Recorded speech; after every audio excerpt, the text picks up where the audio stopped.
The story begins in the year 2000 and something in a city with a large labyrinth in the center. Inside this place, there was a gigantic space full of bizarre and dangerous monsters, but it was also possible to find incredible treasures and magic items of great power. That's why many people threw themselves into the dungeon, dreaming of finding these items and getting rich. However, the deeper someone went, the more valuable the treasures were, and the greater the danger. The risk was so great that many adventurers ended up meeting an unfortunate end at the claws of the beasts. Now we see a group of explorers cornered by a pack of fierce monsters. One of the creatures advances quickly, and one of the adventurers already accepts his fate. But suddenly, a powerful purple lightning bolt hits the creature head on and disintegrates it. The attack came from a special item, a type of horn that crackled with electrical energy. The two surviving adventurers look up, confused by what just happened. We then discover that the horn was used together with a luminous metal to create something new. At that moment, a young man with black hair appears holding a cannon made with these materials. The creature was defeated with a single shot, and the boy comments that the weapon is well worth the mana cost. He lands near the explorers, who thank him and ask him to take care of the rest of the beasts. Our protagonist then stands there with a blank expression, not understanding their entitled request. With this, the adventurer is startled by the boy's reaction and realizes the mistake he made. The young man ignores them and says he is only there for the materials because he needs to support his sister. Suddenly, the two men are terrified to see more monsters appearing on the cliffs. Soon, 3 new creatures climb down from the rocks, ready to attack the remaining group. The 2 cowards run away and beg for help, while our hero remains calm. His feet start to glow with a blue aura, and he prepares for action. One of the fleeing guys looks back in shock as he sees a red blur dash past him. The boy now wields a flaming sword and says he doesn't mind negotiating. He offers the giant weapon to the adventurers and asks how much they would pay for it. The scene shifts to our hero in a bedroom, and he comments on how cool it is to use magic in real life. It is revealed that the dungeon actually replicates the world of MMORPG called Fantasy Online. For some reason, the players this game could use their character's abilities inside it. Real-world weapons didn't work in the labyrinth, so this was an incredible advantage. All of this was possible thanks to a mysterious cube that suddenly appeared. With the cube in hand, our protagonist, Soma Satome, is ready to start his work as an artisan. This class was the only production class in the game, and because of that, it was highly looked down upon by the other players.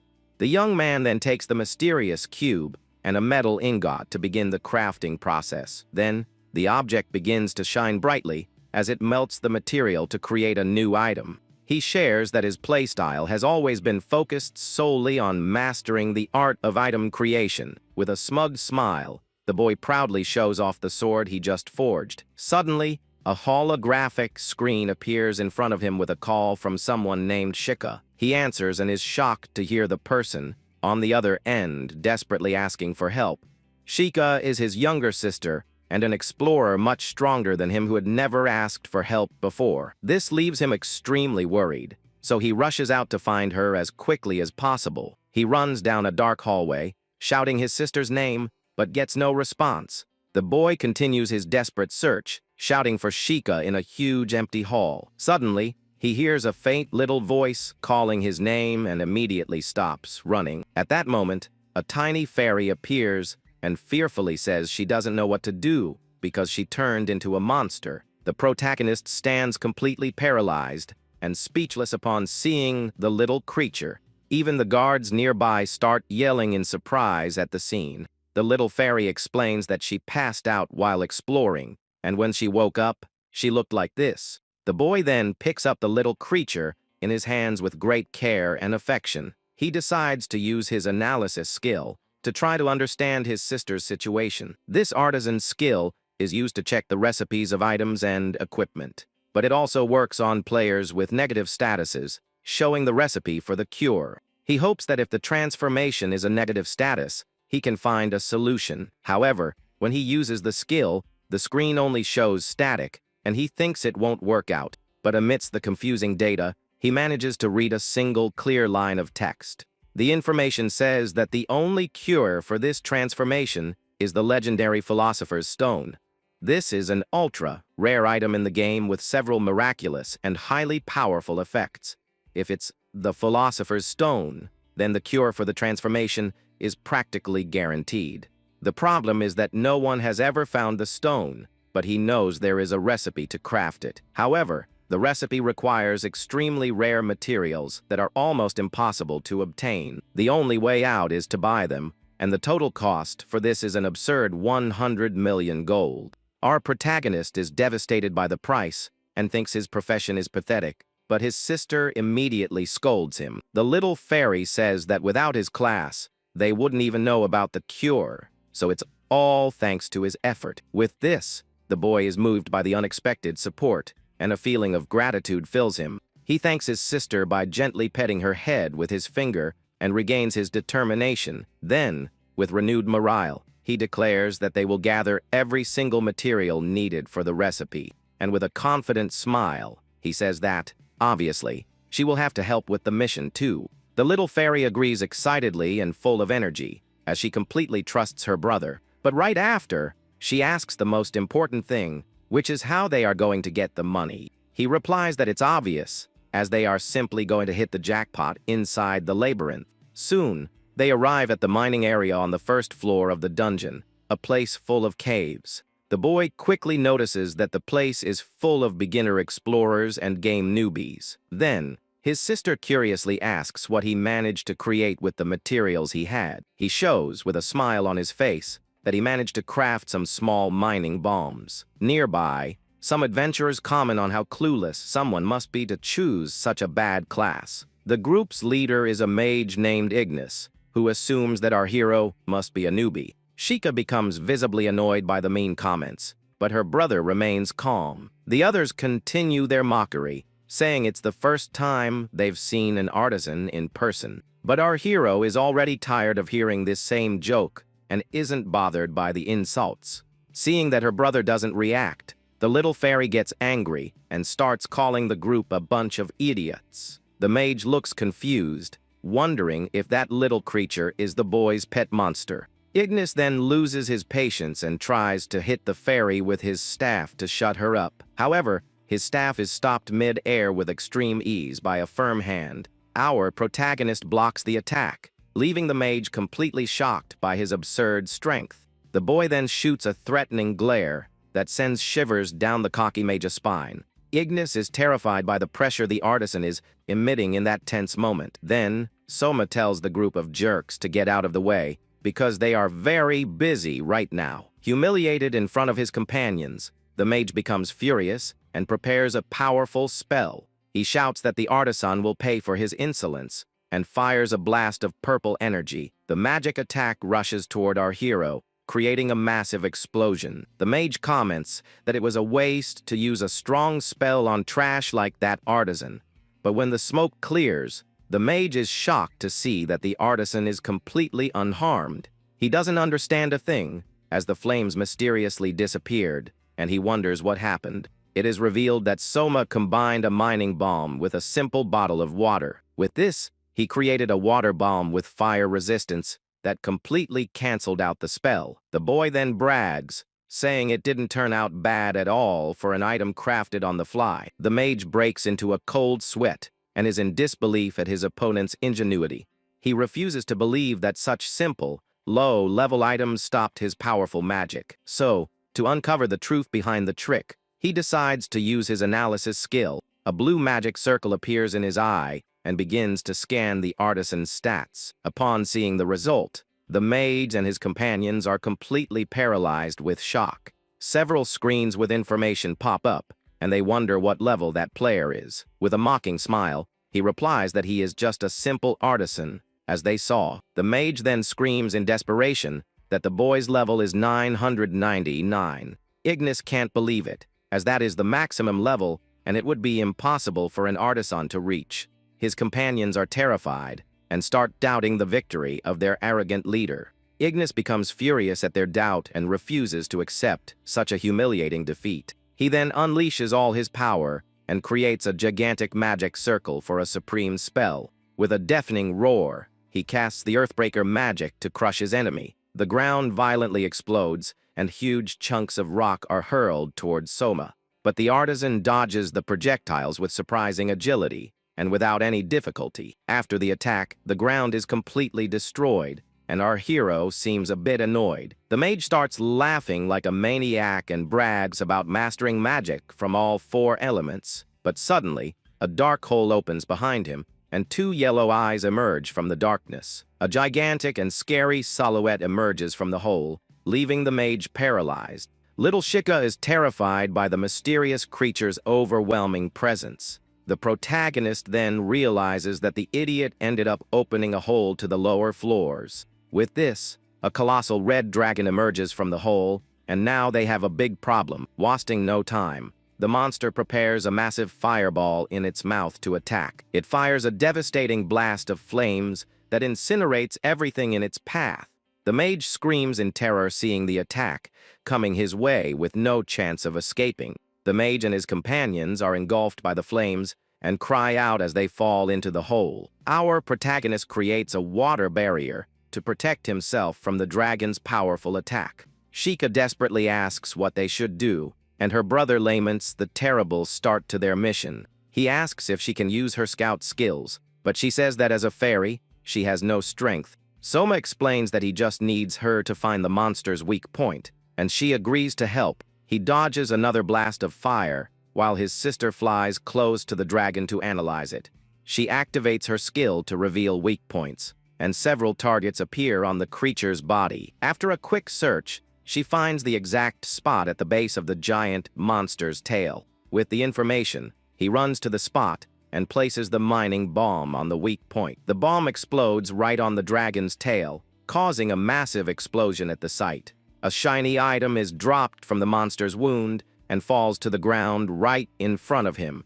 The mage's companions watch from afar and are shocked that not even a shot to the eye worked. Our hero picks up the item and explains that all he needed was to hit the weak point with a critical strike. He then starts using his crafting skill to quickly combine several items. With a triple crafting skill, he fuses the materials at an impressive speed. An intense light surrounds the dragon as the new weapon is forged and materializes.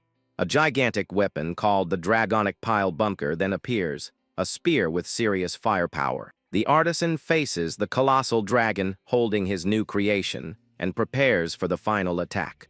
He charges forward and points the powerful spear right at the creature's chest. Apologizing, he says that the game is over and it's time to end that battle. An ammo casing is ejected from the weapon, signaling that the attack has been fired. The spear pierces the dragon's chest with overwhelming force, and the monster roars in pain. Soma then pulls the trigger again, and several bullets are fired from inside the spear. All the other players who were hiding are left completely speechless by the incredible scene. The boy just replies with a simple yes, and looks down at the huge hole in the ground. Down there, the mage begs for help as he is about to fall to a certain doom. He complains, saying he used up all his mana and has no way to save himself from that fall. Soma then creates a rope ladder and says he can help him, but on one condition. The mage gets desperate and apologizes profusely for his arrogance and ignorance. The boy explains that he won't leave him there,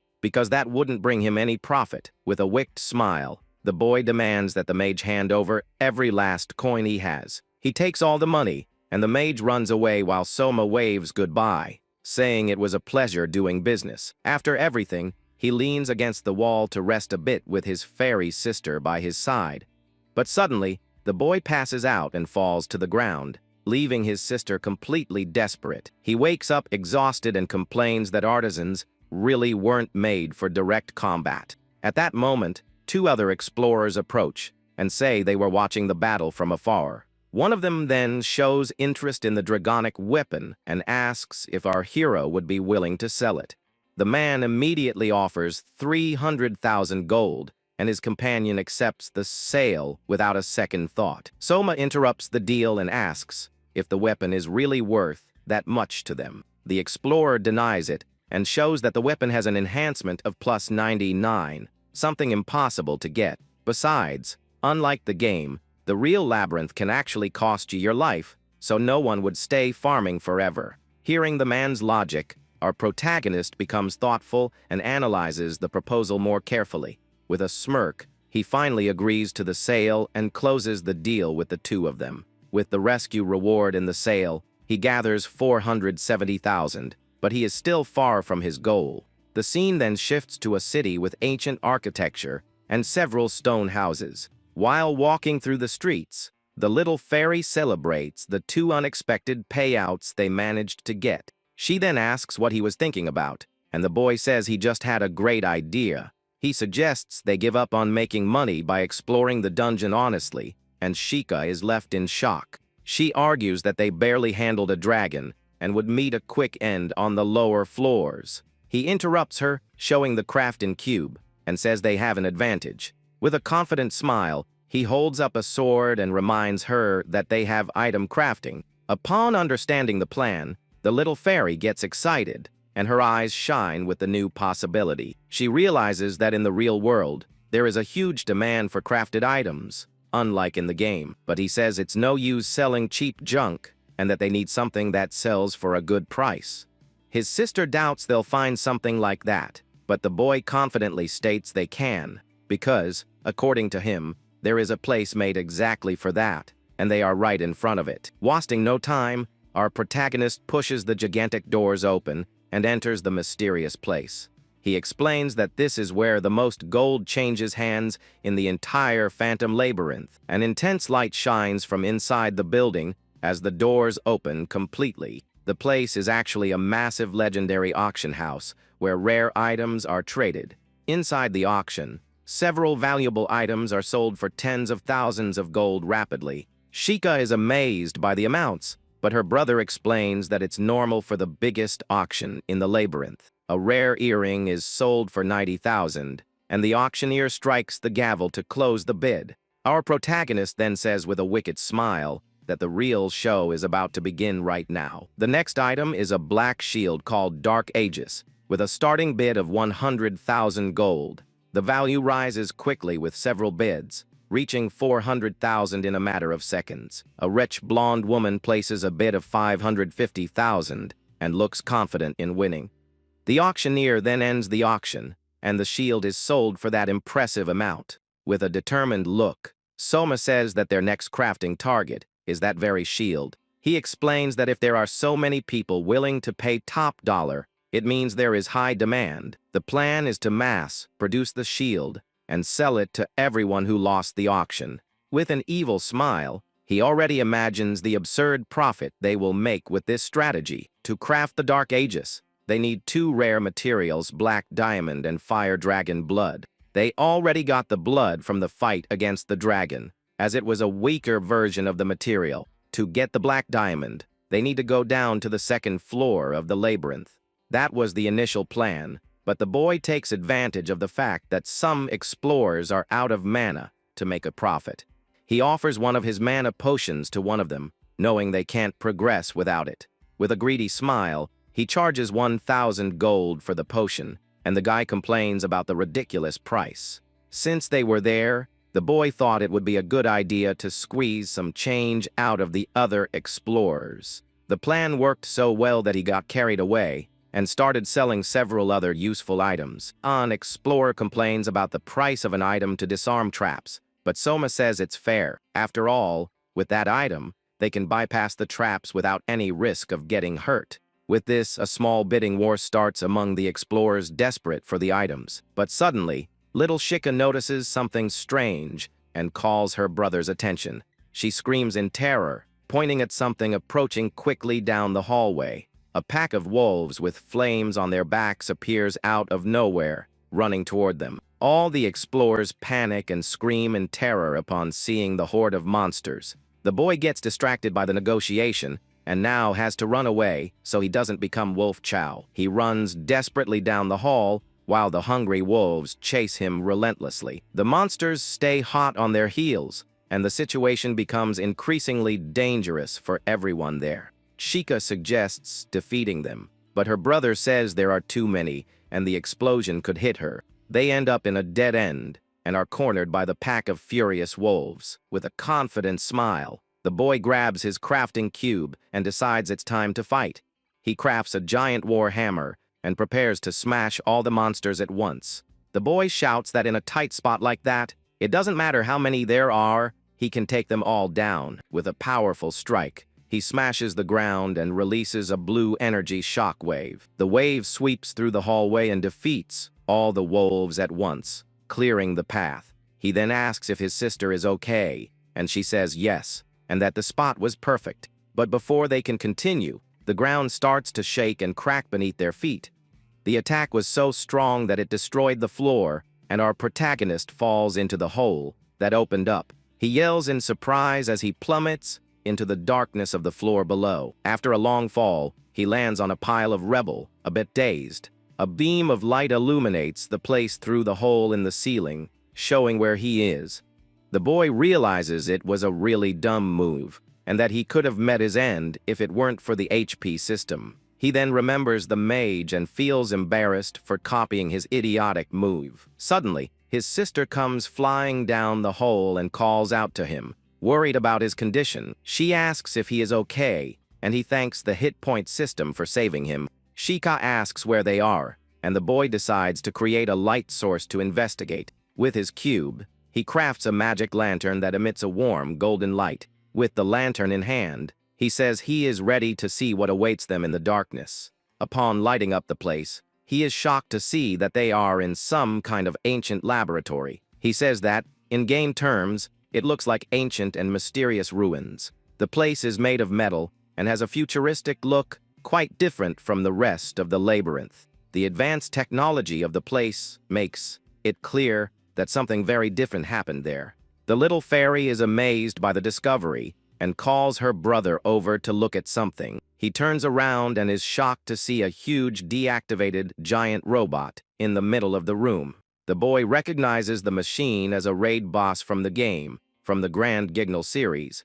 He is impressed that the labyrinth managed to recreate even such a specific boss. From its design, he deduces that it is Grand Gignal Eve, one of the most difficult variants. His sister asks what they should do, and the boy replies that this is a good question. Then, the protagonist holds out his hand, asking his little sister to wait a second so he can check the machine up close. With an excited smile on his face, the boy remembers that this boss is very famous for dropping super valuable items. But the little fairy panics, warning him of the danger, while our hero is already climbing on the monster, telling her to relax. So, crouching on the metallic scrap, the young artisan gives a super confident look, ready to tinker with the machine. Wasting no time, he reaches for a strange glowing green button on the robot's armor and presses it. At that moment, the metal shell starts making sounds, completely startling our protagonist, who jumps back. Soon, a front hatch opens,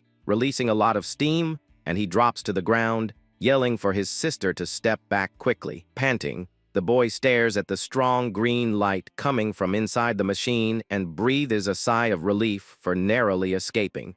With this, the atmosphere becomes super tense, and he breaks into a cold sweat while the little fairy hides terrified behind a wall. Through the dense smoke, a glowing female silhouette begins to emerge, leaving the young man completely clueless. Then, a beautiful robotic doll with a humanoid body is revealed, surrounded by several cables on her back, and with her eyes closed. Then, the scene cuts directly to the outside of the labyrinth, showing a beautiful sunny day over a large house. Inside the place, we see a broom sweeping the wooden floor while someone complains that everything there is too dirty. Wearing a classic maid outfit, the person indignantly asks if the owners of the house don't usually clean up. We discover that the cleaner is the robotic doll herself, who sighs, saying that her new master is quite a handful, but she quickly adds that this makes the job more rewarding, while our hero just scratches his head in total confusion.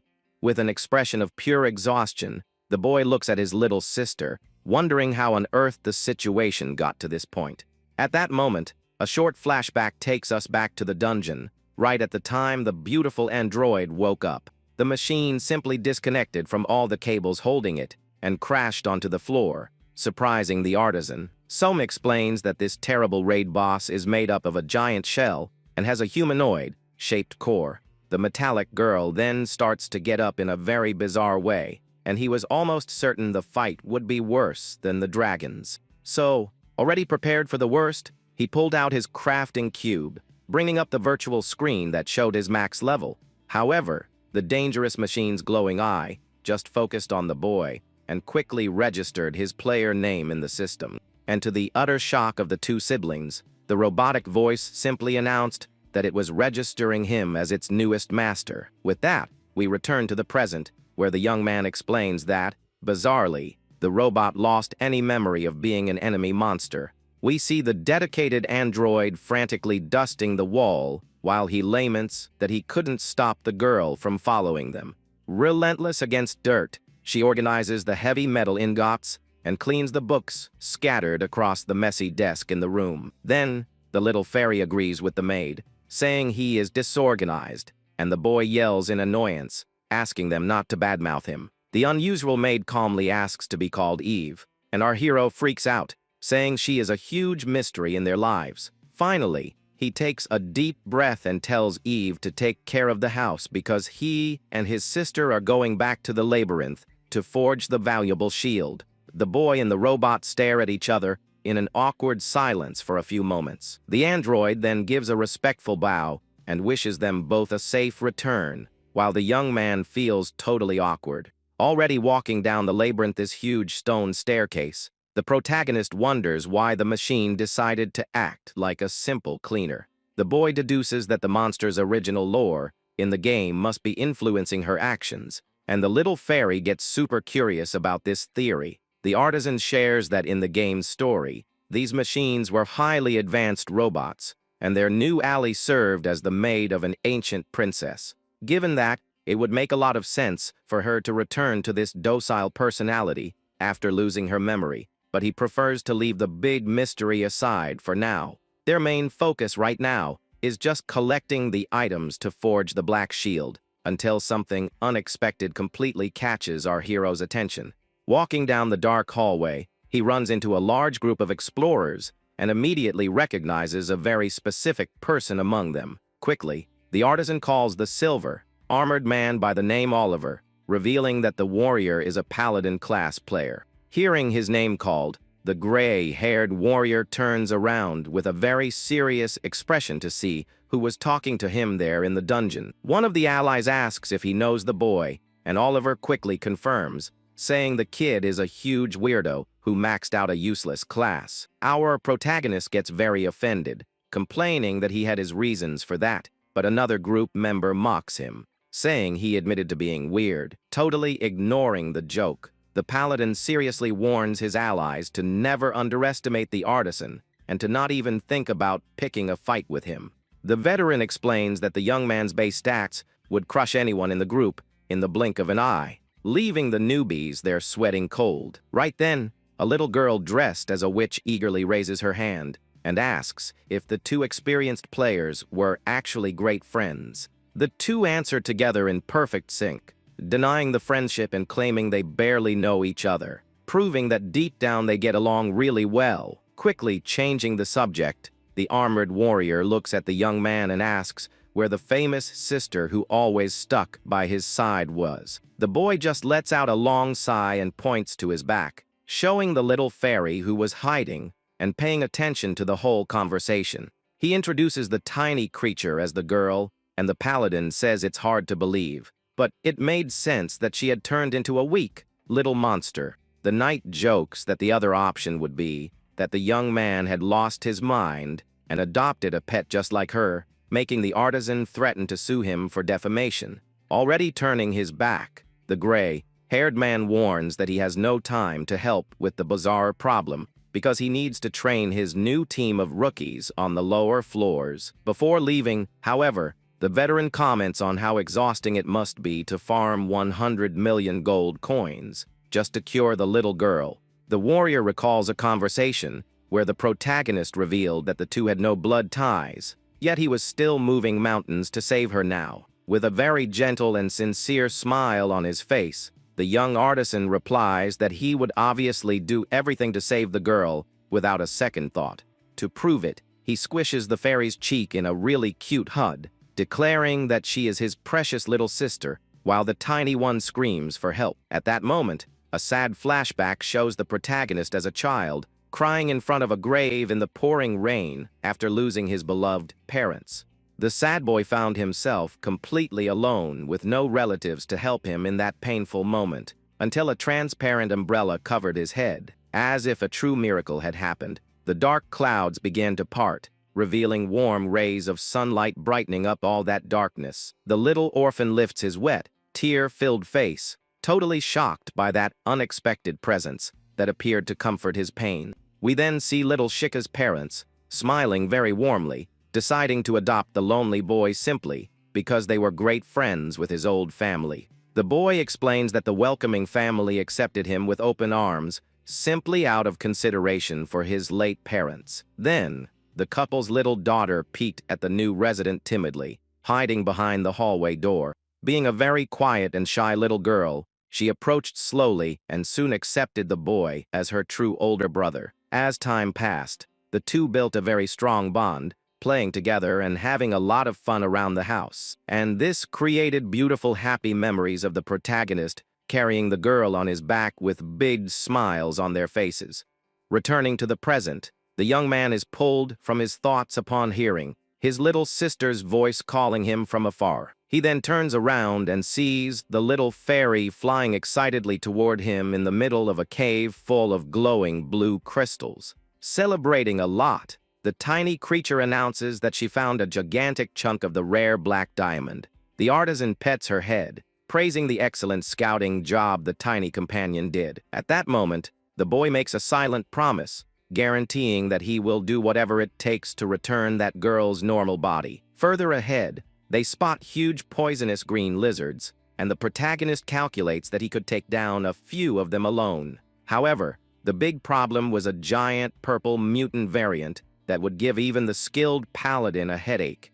The little fairy gets worried about the monster's strength, and the young man confirms that the beast's base stats are absurd. Making matters worse, they find one of the rookies from the other team lying on the ground, suffering from a poison that ignores magic healing. The little girl asks desperately if they can help, but the boy says that without the right materials, it's impossible to create an antidote. He quickly hands over a simple health potion to ease the boy's pain, regretting that he can't question him in that state. With a serious look, the protagonist realizes that something went very wrong and that they will also need to go down to investigate. Being the only available path, they reach a massive hole with rope ladders and decide to follow the tracks of the other group. Wasting no time, the little fairy flies down first to scout ahead, while her brother tells her to be very careful. Confident, the tiny scout says she needs to be useful somehow and dives into the darkness of the huge cave. But upon reaching the bottom, she gets a huge scare when she notices something terrible taking over the whole environment. A dense, toxic purple mist covered the bottom of the place, and the girl decides to head back quickly to warn about the danger. Back on the surface, the young man asks if she saw any sign of the knight or the other lost kids. The little girl denies it, while the boy deduces that the veteran warrior must be managing well using his purification skills. He concludes that fighting the mutant creature head on in the middle of that poisonous smoke would be outright suicide. Scared, the girl suggests they give up on that area and look for the diamonds somewhere safer. But the artisan points to the rocks around a lava river, explaining that trying to explore blindly would be much worse. According to him, the safest plan is to sneak in right under the beast's nose to grab exactly what they need. The tiny girl questions how they would get past the poisonous mist, and the hero just touches her, claiming he already has a genius plan. Completely startling his little companion, the boy shows off a shiny metal tweezer, warning that he will need to borrow something from her. The little girl panics, wondering what he just stole from her as the boy holds a flask full of fairy scales. The artisan ignores the girl's panic and explains that this magic dust is one of the best protection items in the game, capable of creating something very useful right now. With a confident smile, he fuses the materials using the cube and quickly crafts a special piece of equipment called a protective scarf. The hero puts the fabric over his face, explaining that the item doesn't cure poison, but is more than enough to block the effects of that dense mist. Then, the duo watches from afar as the purple smoke covers the entire floor, and the protagonist comments that the situation in there is quite intense.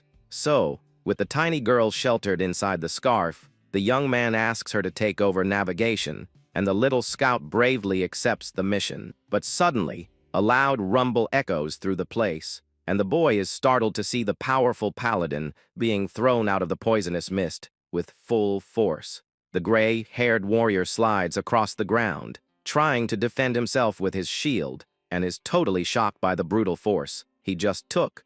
At that moment, the terrible giant mutant beast emerges from the darkness, roaring frighteningly right in front of the fallen veteran.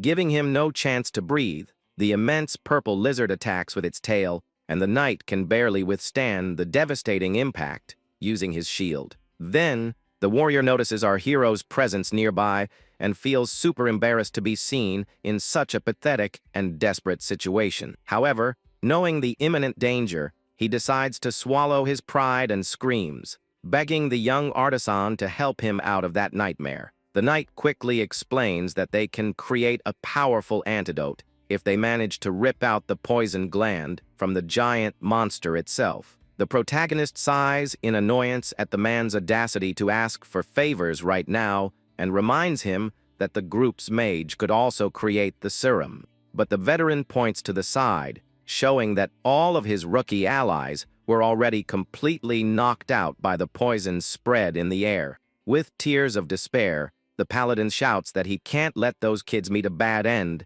and promises to pay any amount for the boy's help. Hearing the magic word involving money, the young man changes his attitude instantly and breaks into a wicked smile, really liking that proposal. The artisan declares that a generous payment changes the whole story and quickly summons his magic cube, agreeing to close the deal with the warrior. Sweating cold while holding off the beast's attack, the veteran expresses his immense gratitude, totally relieved to get that player's support. With renewed hope, the knight summons a glowing aura, activating one of his protective skills to hold the boss's attention. The giant monster attacks furiously using its heavy claws, but the paladin bravely holds his ground, going head-to-head with the monstrous creature. The purple beast notices the warrior's resistance, and its huge red eye glows with pure rage, ready to unleash an even more lethal strike. Then, the creature opens its huge mouth and fires an extremely concentrated blast of poisonous energy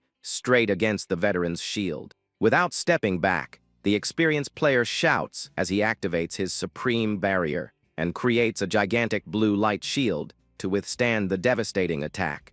The impact generates a colossal explosion of energy, where the purple blast tries to pierce the sacred barrier, creating a huge clash of forces on the spot. Taking advantage of the opening from the impact, the warrior jumps very high, wielding a glowing mace, and prepares to counterattack with all his might. The knight comes down like a meteor and lands a powerful blow right on the mutant creature's face, trying to disorient the fearsome giant lizard. Right after, the paladin lets out a battle cry and throws a strange glowing metal device right in the middle of the furious beast's face. Our hero watches everything with a mocking smile and tells the monster to enjoy the present, revealing that the item is a strong flashbang. The artifact explodes violently, creating a blinding flash that lights up the entire dark cave and leaves the fearsome lizard completely disoriented. The warrior screams at the top of his lungs, using all his strength to keep fighting the monster. Then the bomb goes off right in the giant lizard's face, creating a blinding flash that leaves it stunned. With this, the boy sneaks away with his sister, while the paladin shouts that he is counting on him for the serum. But the veteran spots a huge shadow appearing and is startled to see the beast's tail coming his way. Unable to dodge, the knight is violently crushed against the ground by the mutant monster's brutal strike. At that moment, the creature's huge red eye starts glowing brightly again, revealing that the light no longer has any effect. The little fairy panics, warning that the lizard found them, and the young man replies tensely that he already noticed that. With that, the artisan curses in frustration, realizing that the light explosion drew all of the beast's attention onto him. He quickly tries to use his crafting cube to defend himself, while the beast fires another blast of poisonous energy. However, the purple ray hits the boy's hand head-on, canceling his skill and making him step back in pain. The little fairy screams in terror as she sees the monster's huge shadow covering them, ready to devour them at once. But suddenly, a golden flash falls from the sky like lightning, striking the giant lizard's head directly. The two siblings are completely paralyzed with shock, seeing that electrical attack appearing out of nowhere. The powerful magic smashes the mutant creature into the ground, kicking up a lot of dust and causing a loud rumble in the place. Then, our protagonist widens his eyes, sweating cold as he tries to figure out who just saved their lives. Amidst the clearing mist, a female silhouette with glowing eyes appears, leaving the young man completely speechless. The boy immediately recognizes that shape and mutters Eve's name, impressed by the robot's imposing presence. The mysterious android remains motionless, floating lightly over the defeated body of the terrible purple beast. Very confused, the hero wonders what she is doing there, while the maid gracefully kneels in front of him. At that moment, the artisan panics, thinking the machine had regained its memories as an enemy raid boss. He realizes that it would be impossible to win a battle against her in that state, and prepares for the worst. Closing his eyes, the boy cowers, expecting to take a fatal blow from the powerful ancient android. But to everyone's surprise, the robot simply holds out her hand, offering a red piece of his own equipment. The young man opens his eyes, totally clueless, asking in confusion if that really belonged to him. With her usual calm voice, Eve replies that she traveled all the way there just to return the item her master had forgotten. The artisan stammers his thanks, while the android proudly states that this is just part of her duties as a maid. Then, the protagonist finally notices that the red strap from his own suspenders was actually missing. Laughing nervously, he sincerely thanks her, saying he hadn't even noticed his clothes got torn during the rush. The robot just stares at him with a neutral expression as he says he was going to leave the broken item at home to fix later. Finally, the loyal maid asks them to always trust her, while the little fairy lands on her hand, thanking her for the incredible help.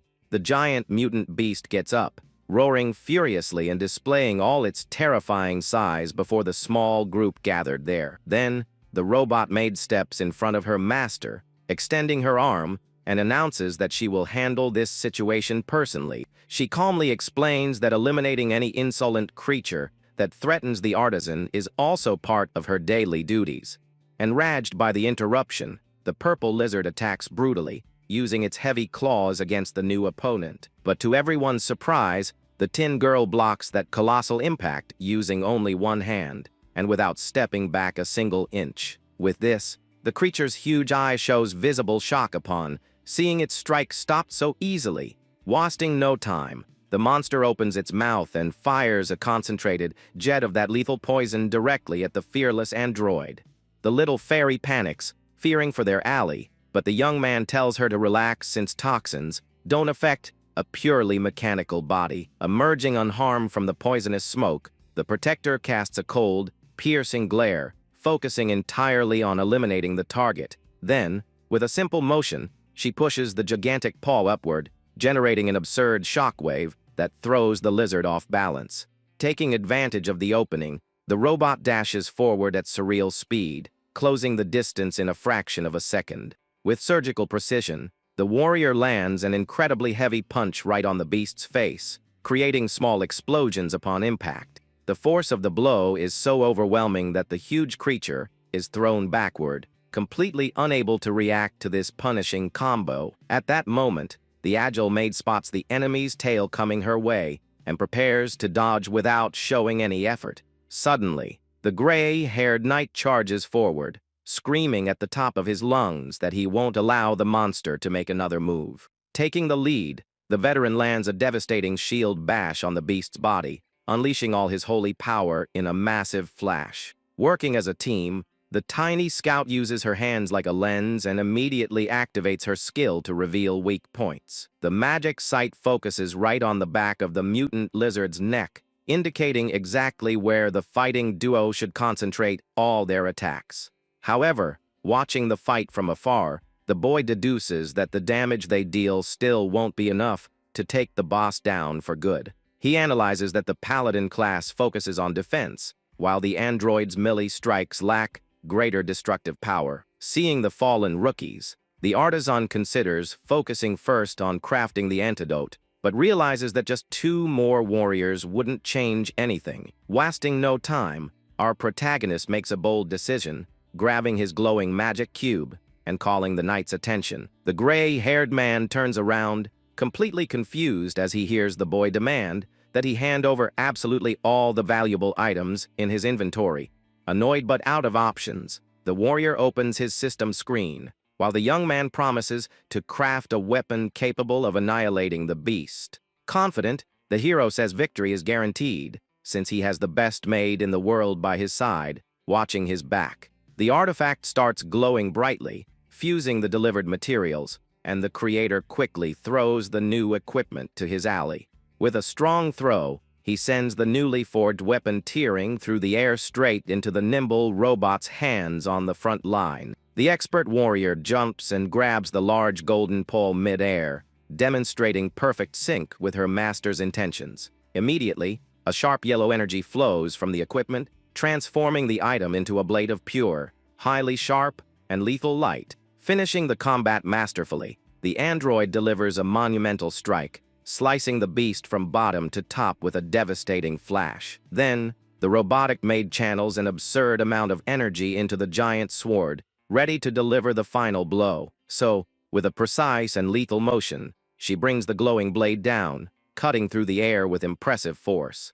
The strike completely crushes the mutant creature, splitting its body with an overwhelming flash of light. At that moment, the agile warrior lands gracefully on the monster's shell, while the energy from the attack dissipates. With this, the beast's body cannot withstand the extreme damage and starts to disintegrate in a burst of glowing energy. Thus, the loyal android lands on the rocky ground, completing her mission of perfectly protecting her master. The impact of the battle was so massive that the cave floor is left totally destroyed and covered in cracks all around her. Holding the glowing poison core in her hands, the Tin Girl announces in her calm voice that the task is complete. Then, the young man and the paladin walk over, impressed, toward the huge crater left in the middle of the battlefield. Fortunately, the antidote worked, and we see the 2 rookies sitting on the ground recovering, while the little fairy celebrates their success.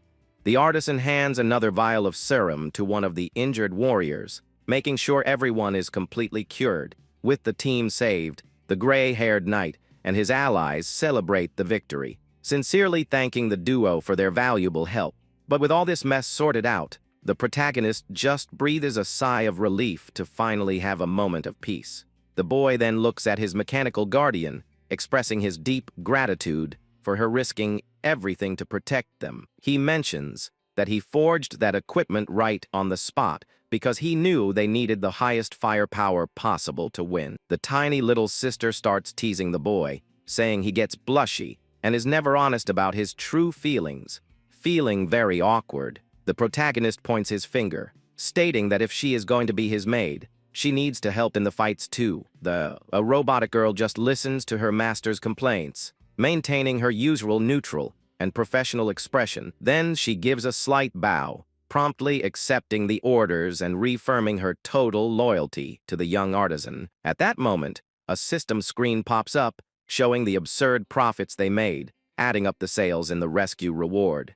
The system also confirms the gathering of several black diamonds and the monster's rare core, although they are still far from their money goal. But the best reward of all was the notification confirming that the powerful mechanical doll officially joined the party. The scene shifts to a huge, luxurious mansion far away, showing that something important is about to happen. Inside the place, a suited man approaches, reporting that he brings urgent news about our skilled protagonist. A mysterious blonde woman listens to it all with a smile on her face, finding this simple crafter's skills quite interesting. But back to our hero, we see the front of his humble home on a beautiful sunny day after that tiring battle. Inside, 2 bald adventurers are left with their jaws dropping, admiring the powerful black shield enhanced to the maximum level. Without hesitation, one of the men hands over a heavy bag containing 400,000 gold coins to pay for the valuable equipment. The young artisan receives the payment with a greedy smile and asks them to let him know if they need more rare items. With the customers laughing and agreeing, the boy realizes that his crafting plan is yielding a true fortune for them. The boy explains that he chose to sell the items to mid-level explorers who lost the big auction. He shares that selling directly cuts out the auction house fees and also helps build a good list of loyal clients for future business. With a very sly smile, the artisan shows a list of equipment, saying he can get almost anything they want.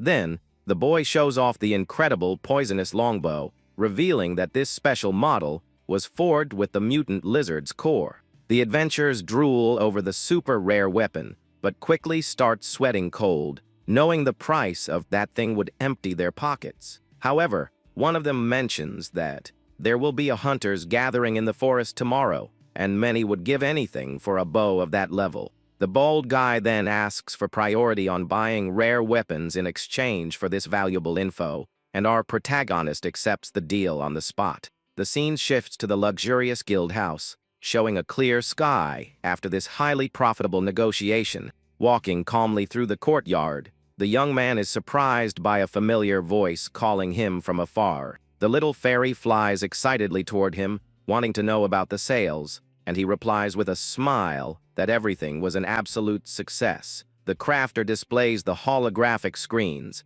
showing that they sold 2 shields and made an absurd profit of 750,000 gold. But then we notice something large strapped with leather to the back of someone accompanying the hero. It was the dedicated android, effortlessly carrying a gigantic backpack while commenting on the success of their sales. The tiny scout jumps for joy, calculating that with the other items and potions, they can hit 3 million in no time. However, the robotic maid quickly ruins the mood, reminding them that the final goal is 100 million and that this pace is still too slow. The boy agrees with his guardian but breaks into a cunning smile, revealing he already has the next big step planned out to make more profit. He decides to keep the secret for later, focusing on selling the current stock, while the machine simply follows her master's orders. The artisan holds up the imposing poison bow, claiming he already has buyers in mind and that he'll use this to fatten up their budget. Later, we see the giant tree that served as a safe meeting point for the hunters of that floor. The boy set up a large stall, displaying a full arsenal packed with strong arrows and essential potions for any hunter. Our hero announces his products to the crowd, with the robot by his side, helping to draw the attention of all the adventurers there. With that classic wicked smile, he announces that the main highlight of the day is about to be revealed. The boy holds up the glowing purple bow, leaving all the hunters completely amazed, as they had never seen anything like it up close. Aiming at a specific customer, the protagonist tries to bait him, saying that weapon would perfectly match his level. The archer gets super nervous, sweating cold, and tries to give a lame excuse to avoid closing the deal right away. The artisan is confused when the men start looking away and refusing to buy, even though they're drooling over the rare equipment. The boy complains mentally that not even the basic items are selling, while the crowd just watches without the guts to spend. The adventurers start whispering to each other, pointing at the boy's stall with very suspicious and hesitant expressions. The crafter stomps his foot in annoyance, realizing the guys seem afraid of facing some retaliation if they buy anything from his shop. In this moment of pure tension, a huge hunter emerges from the crowd and yells, calling our protagonist a string bean. The arrogant hunter approaches yelling, asking who gave the young man permission to open a shop right there in his territory. Showing zero interest, our hero simply stares at the big guy with a look of pure boredom in the face of all that yelling. With the utmost calm, the boy states that he doesn't recognize the guy's face and asks who he thinks he is to talk like that. Totally ignoring the bully's swagger, the young man introduces himself as a simple artisan and asks if the big guy wants to buy anything. Hearing the boy's class, the hunter bursts out laughing along with his goons, mocking the fact that he has such a useless profession. The protagonist thinks it's been a while since he saw a reaction like this, while the little fairy gets furious at the group's attitude. Thinking he's all that, the brute tells the crowd it's much better to buy the weapons he crafts himself than the boy's garbage. Then the hero realizes this guy has been intimidating customers and monopolizing the area's profits, stopping anyone else from selling. The young man then explains that other classes can also forge basic equipment, as long as it's within their specialties. Suddenly, our protagonist gets a dumbfounded look, totally outraged as he processes the audacity of that cocky guy. The android asks what this hunter's own creations would be, and the artisan deduces they must just be weak, super common weapons. Hearing the boy's mockery, the bully gets furious, and a vein pops near his eye, showing he's lost his patience. Bellowing in rage, the huge guy declares the young man has a lot of nerve and warns that he's gonna crush him right there to teach him a good lesson. At that moment, the hero raises his magic cube with a confident smile and proposes a challenge where the loser gets permanently banned. Provoking his opponent even more, the boy calls him a coward for only wanting to fight when the rules are totally in his favor. Frothing with anger, the hunter glares at the boy with a terrifying look and agrees to put his own stay in the forest on the line. The wind blows hard across the wooden deck as the artisan and his loyal maid watch their opponents step back for the challenge. Taking a big leap backward, the bully smiles sadistically and states he will accept all the terms proposed by the boy, but he adds a cruel condition, saying that if he wins, he will leave the young man severely injured and totally unable to walk. The brute explains the duel's rules, where both must craft a bow and arrow at the same time, and whoever hits the other first wins. Starting the fight, the hunter activates his crafting skills, forming a glowing piece of equipment, and promises to show the difference between them. However, the arrogant man's confidence vanishes in the blink of an eye, and he is completely shocked as he witnesses his rival's skill. Using his mysterious cube, the protagonist generates an energy tornado around himself, crafting a colossal bow that surprises the entire crowd. Wielding his new and powerful legendary weapon, the boy flashes a victorious look, making it clear the challenge was over before it even started. Sighing in exhaustion, the artisan complains that he was forced to use a client's super rare materials just to shut that idiot up. With the dispute settled, a strong gust of wind sways the giant treetops, showing that calm is returning to that floor. Hiding high up on a huge branch, the defeated hunter watches the people below, fuming with hatred for being publicly humiliated. Taking a deep breath to contain his fury, the bully swears he won't let things stay like this and prepares his revenge against the young man. With a desperate shout, the big guy unleashes a very intense green aura and activates a dangerous skill to summon wild beasts. Far away, our hero notices a strange change in the air and turns around suspiciously, sensing that something very bad is about to happen. Suddenly, several wild beasts with glowing eyes start falling from the sky, terrifying everyone at the location. The crowd falls into total panic seeing that bizarre cloud of monsters rapidly descending toward the wooden deck.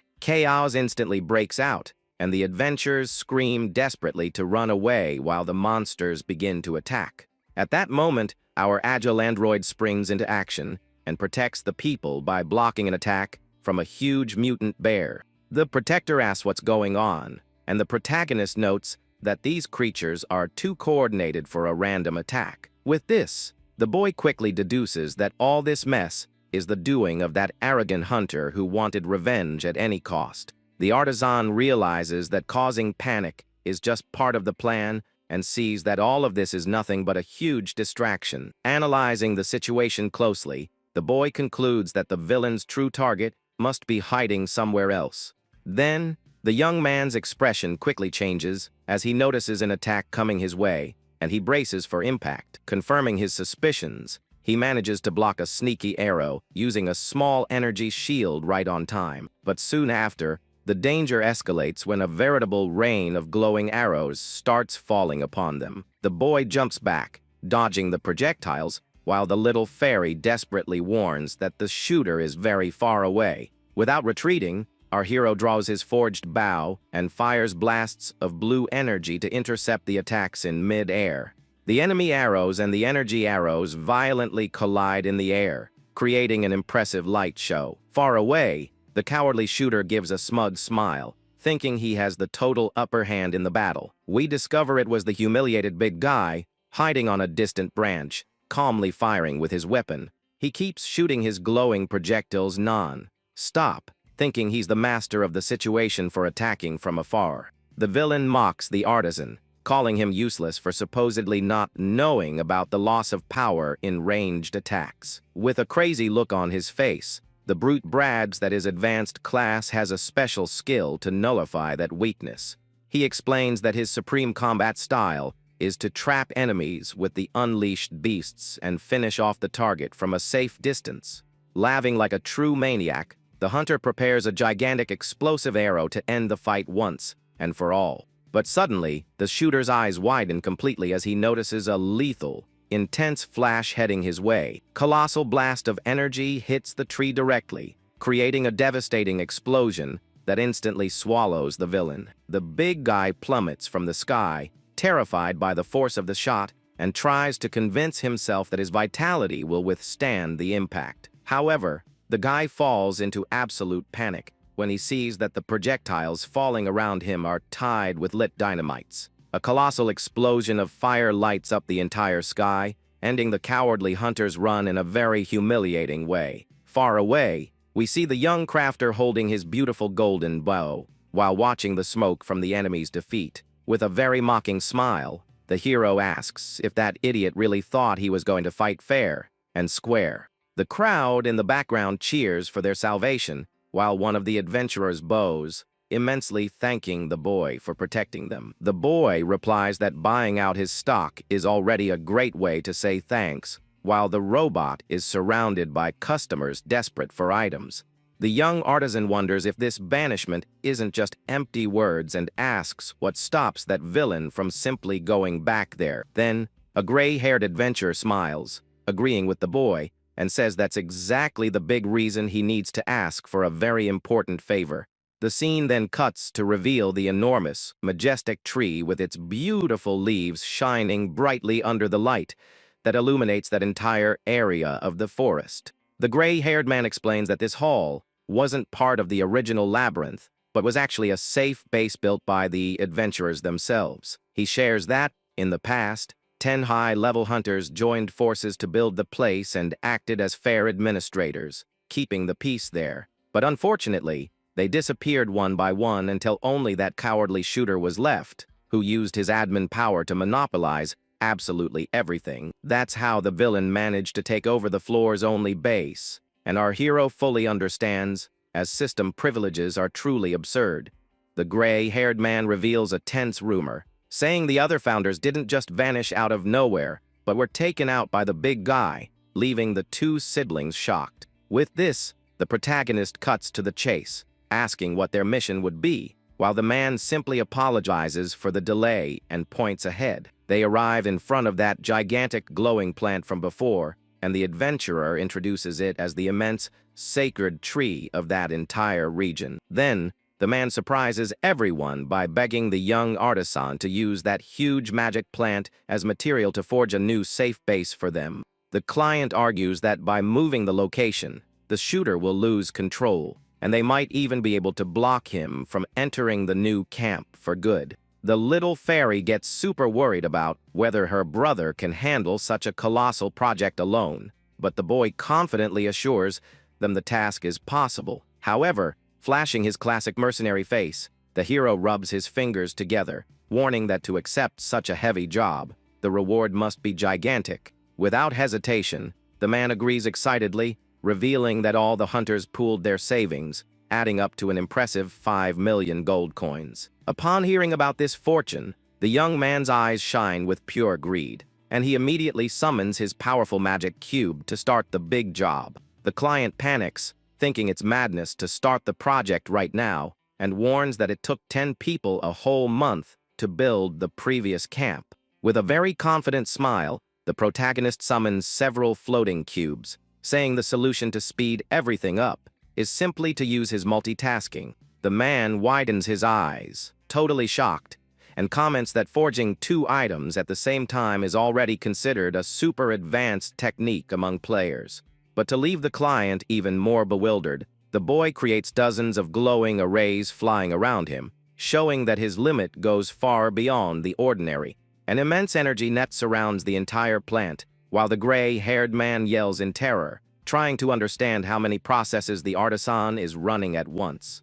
Ignoring his ally's surprise, the boy raises his arms to the sky, and the cubes fire huge beams of magical light to shape all that sacred wood. Commanding his mass creation, the young man unleashes a colossal amount of mana, activating his supreme forging technique and lighting up that entire great forest. The extreme force of the process generates a true storm of blue energy, forcing the two adventurers to brace themselves against the strong magical winds there. In a matter of seconds, the plant begins to transform, taking the shape of beautiful wooden stairs and suspension bridges that look incredibly safe. This magic builds the long path in the blink of an eye, fitting the beams perfectly while the beautiful architecture spreads across the highest branches. Finally, the light fades, revealing a huge complex of cabins integrated into nature, and the boy sighs a bit sweaty, announcing that the job is done. The scene then cuts, revealing that arrogant defeated big guy from before, and we see the coward dragging himself across the dirt to escape the area. But his pathetic escape is interrupted when a mysterious person appears in front of him, stating very coldly that they watched his entire massive failure. The shadow expresses disappointment, revealing that they got rid of the other founders on his orders, just to hand over control of the area, and laments that their effort went to waste.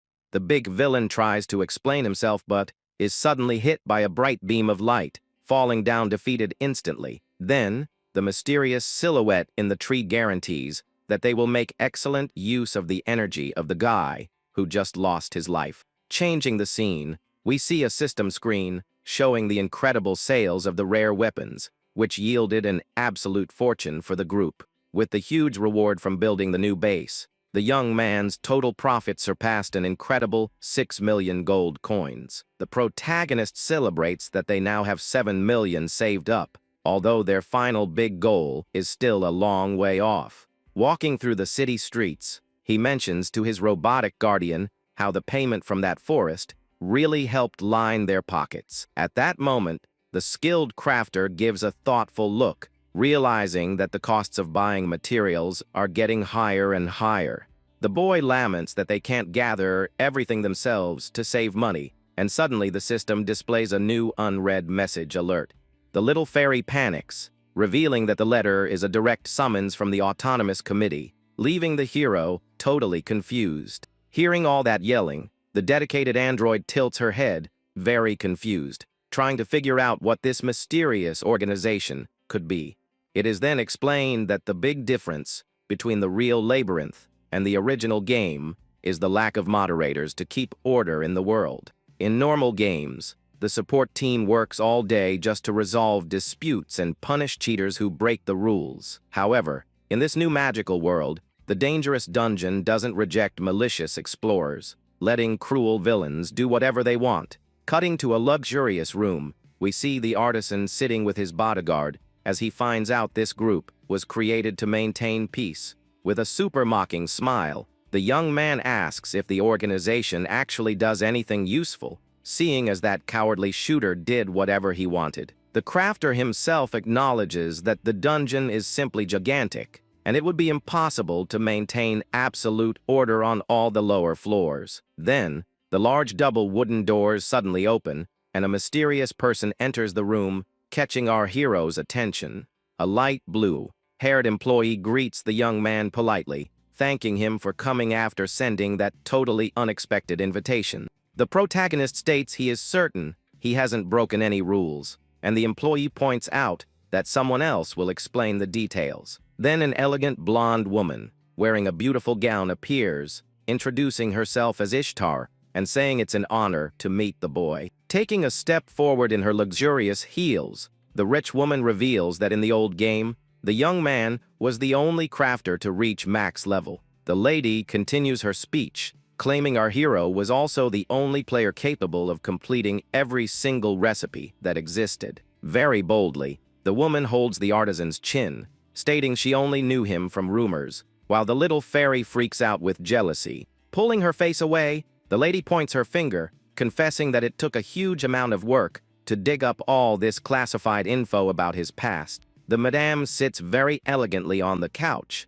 admitting she now perfectly understands how he managed to replicate that dark shield. Immediately, the boy searches his memory and realizes that this rich blonde is the exact same person who won the auction for the legendary Black Shield. Faced with this huge coincidence, the young man puts on a super serious expression, trying to deduce what a woman like that would want with him. Not wanting to waste time, the organization's leader cuts straight to the chase and loudly declares that she has an offer he cannot refuse. With an authoritative look, the rich woman demands that the skilled crafter immediately stop selling copies of those rare weapons on the market. Hearing this absurd prohibition, the protagonist widens his eyes, totally stunned, wondering what's wrong with this crazy rich lady. The boy argues that his forged items are completely genuine and asks for the exact reason why he should stop selling them. But the blonde replies with great arrogance, saying his creations are devaluing her precious collection. She shows off her rare weapons, stating that the rarity of her arsenal is being ruined, and that this rule applies to everything she acquires in the future. Then, our hero gets completely outraged by the woman's audacity and yells, claiming this could only be a bad joke. With this, the blue-haired employee steps into the conversation, revealing an unusual proposal to solve that whole problem. The suited young man explains that the madam has requested a judgment duel in the grand arena, where the use of substitute fighters is fully permitted. Hearing this, the young crafter scowls and shoots a highly annoyed look, realizing he's been cornered by that crazy rich lady. He soon remembers that these duels to settle disputes between explorers are quite common, and there's nothing special about it. The little fairy gets furious thinking about the 100 million they need to gather to cure her, saying that banning sales is completely out of the question. At that moment, the protagonist analyzes the blonde's cynical smile and realizes that refusing the fight would lead the villain to use worse methods to mess with them. So the artisan reaches a bold conclusion, thinking that accepting the challenge might be the best way out for them. After all, the blue-haired employee emphasizes that a victory would grant official approval for the sales, and a duel in the arena would bring incredible publicity to the shop. However,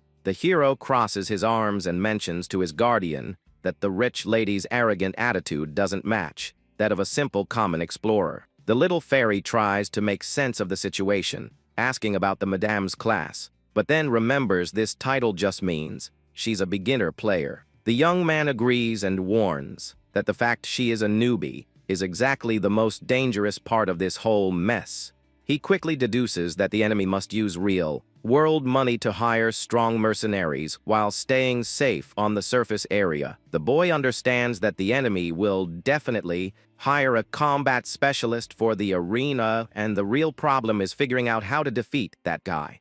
With a wicked smile, the madam demands an immediate answer and threatens to take extreme measures if the artisan decides to back out of the big challenge. Showing no fear, the boy accepts the fight on the condition that she leaves them alone forever if they lose, and the blonde swears on her own pride. The scene cuts to the front of the boy's house, where his tiny companion asks if he is sure about this, knowing the danger they will face. Being very blunt, the robotic maid sweeps the wooden floor and warns that her master wouldn't stand a chance of winning by fighting alone. The hero accepts the harsh truth and compares his base stats to a paladin's, remembering that being a crafter makes him terrible at combat. But with a gentle smile, he looks at the little fairy and declares he will do whatever it takes to save his sister and wouldn't accept the fight if there was no chance. With that, the protagonist turns to the dedicated android and orders her to act as his substitute fighter in the grand arena duel. The machine promptly accepts the command, but shows some insecurity, asking if her master isn't overestimating her abilities. The robot does some quick math picturing the rich lady's bodyguard and estimates their win rate would be a mere 30%. Instead of getting sad, the boy celebrates, revealing he expected only 10%, and the maid scowls, wanting to punch him. Regaining his composure, the boy reminds his little sister that stats don't matter that much since they beat the mutant dragon. while at a disadvantage. He points to the android, claiming that with the right equipment, any battle can be won, and that true strength comes from the forge. Holding his glowing magic cube, the artisan smiles confidently and promises to craft supreme weapons for the robot, as long as he gets the exact rare materials needed. The boy jokes, saying he'll get a collar ready for his substitute fighter, but the android begs him, for the love of God, not to do that. Getting back on track, the hero guarantees that with his equipment they can win, and the little fairy agrees, saying the real problem is the materials. The little girl panics, recalling that buying everything would cost a fortune, plus the weapons could break in the fight, making her head explode. Then, the young crafter pets his little sister's head, telling her to relax because he already has a perfect plan to solve this situation. The scene cuts to reveal the metallic remains of that giant robot from before, and the artisan announces they'll use the boss's scrap to forge the perfect weapon. He stares at the huge metal shell lying on the dark floor, guaranteeing that this pile of junk will be their big ticket to victory in the arena. Wasting no time, our protagonist rolls up his sleeves and agilely begins taking apart the machine's heavy pieces with his tools. With an excited smile on his face, the boy holds up a small golden gear, celebrating that he managed to extract another super valuable piece from there. The tiny companion helps by carrying a huge piece, while the hero celebrates the great haul, thankful that no one had looted the place. He then mentions that the scrap only stayed there thanks to the mysterious self-repair system the giant dungeon itself possesses. Then we see the long rope they used to climb down the hole in the ceiling, showing that the group was exploring that hidden lab. With this, the dedicated maid walks over carrying a large basket full of rare parts and reports that she has finished scouting the entire area. The boy thanks her, saying that is more than enough material for the project, while the robot trusts the crafting work in his hands. However, the tin girl lowers her head, looking a bit sad, and laments that her old function of generating her own weapons isn't working right now. She explains that recreating the equipment would be like regenerating a body part, but unfortunately, that function was lost along with her old memories. The little fairy flies up to her friend's face, trying to comfort her, and comments that she would have loved to see the powerful fighter's personal equipment in action. At that moment, the crafter agrees, recalling that some rare variants of mechanical monsters in the old game actually had that great ability. We then see several of these different robotic creatures that could materialize lethal weapons out of thin air to surprise players during fights. The young man analyzes the data, explaining that the raid boss's weapon should be absurdly strong, but there is no way to fix a broken system. Then, with a very serious posture, our protagonist approaches the silent maid, asking to pose a very important question to her. Walking slowly, he asks just to confirm if the Tin Warrior truly can't remember absolutely anything from her past there. The machine confirms the suspicion, reporting that all her files are inaccessible and that there seem to be frozen memories in her database. She suggests that unlocking the files might bring the weapon function back, but the hero interrupts her immediately, telling her not to push it. With a worried look, the boy thinks to himself that these hidden files are surely her destructive memories as an enemy boss.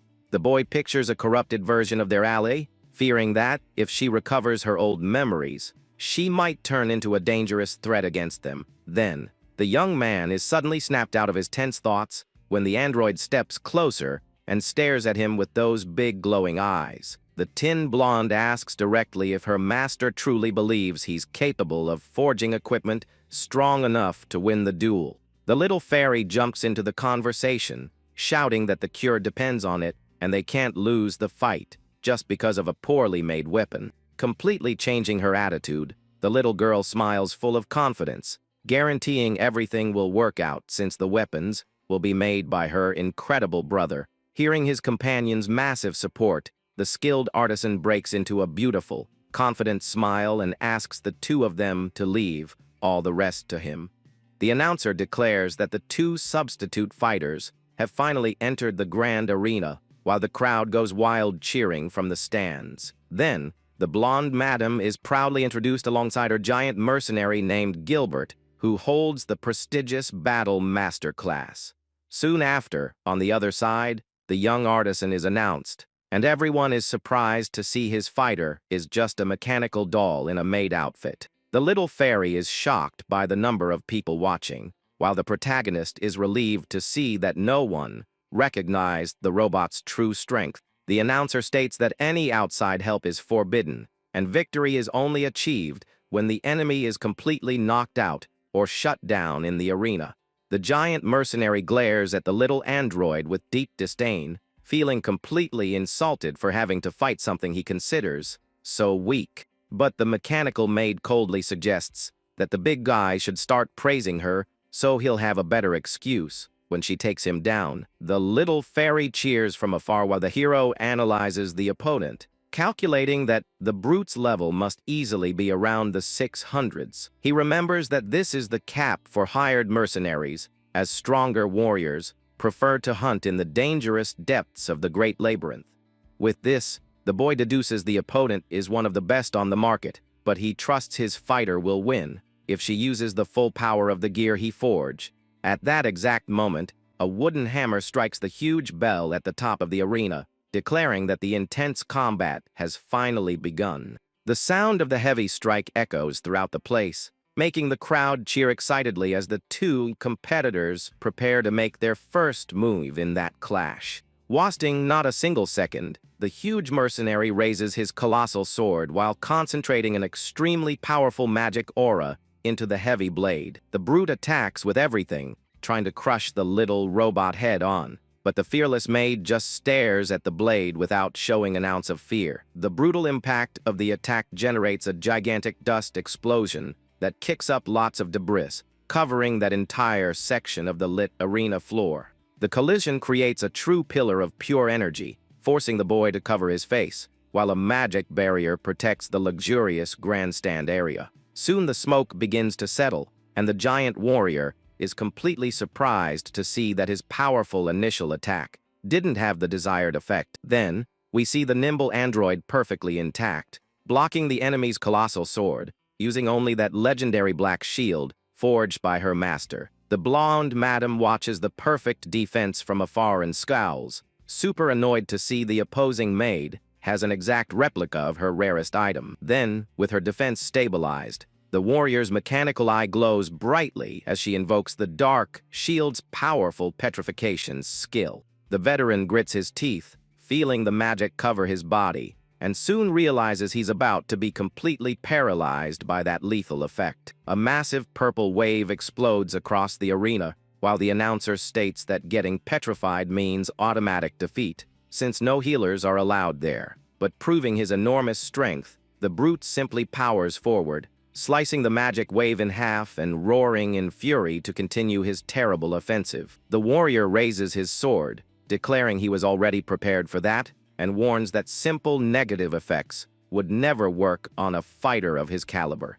The opponent unleashes a strike that tears up the ground, forcing the machine to drop her shield to jump high and dodge the destructive impact. Hovering in the sky, the robotic girl reveals her true equipment, activating the lethal twin blades on her arms and firing up the flight units on her legs. Utilizing her thruster's supersonic speed, the powerful android dives like a true meteor toward the mercenary in the arena below. Seeing that lethal attack falling from the sky, the giant warrior quickly puts his sword in front of his body, taking a strong stance of absolute defense.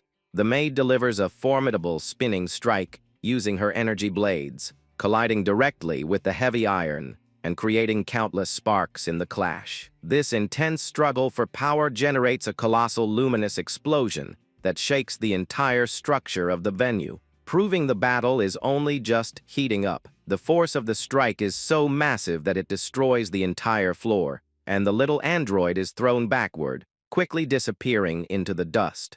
But the mechanical warrior keeps total focus on the battle, quickly analyzing the situation while chunks of stone fall around her. Then, the huge mercenary suddenly appears behind her like a true, terrifying shadow with red eyes, ready to attack. Her agile sensors glow intensely, detecting the imminent danger just in time to prepare a new evasive maneuver. The big guy unleashes a brutal top-down strike, but the maid crosses her twin blades, managing to block the heavy sword. However, The enemy's crushing force ends up shattering the robot's weapons into several pieces, leaving the little fairy completely desperate.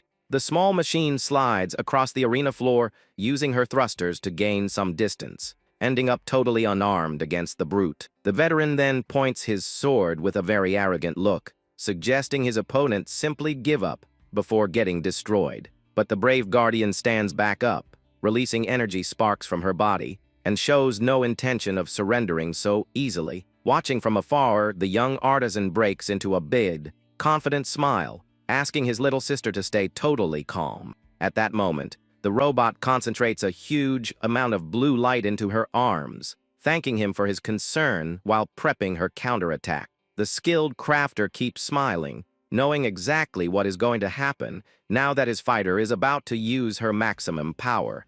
The light in the arena becomes absurdly strong, blinding almost everyone in the place, as the dedicated maid channels all that mysterious energy. Then, a colossal golden robotic hand appears floating behind her back, revealing the supreme weapon the boy forged to guarantee victory. The mercenary stares at the new weapon and says the real fight is going to start right now, getting ready for combat. With that, the brute throws away his broken sword and summons two new, smaller blades for a faster fighting style. The android's green eyes focus entirely on the enemy as she analyzes his new stance and prepares for the next move. She then uses her new giant arm to block the swift strikes of the dual swords, generating lots of sparks upon impact. The veteran warrior then decides to use a special skill, engulfing his sword in a powerful and sinister red aura. With his energized weapon, he charges forward, shouting that he will personally test the power of the little robot's new equipment.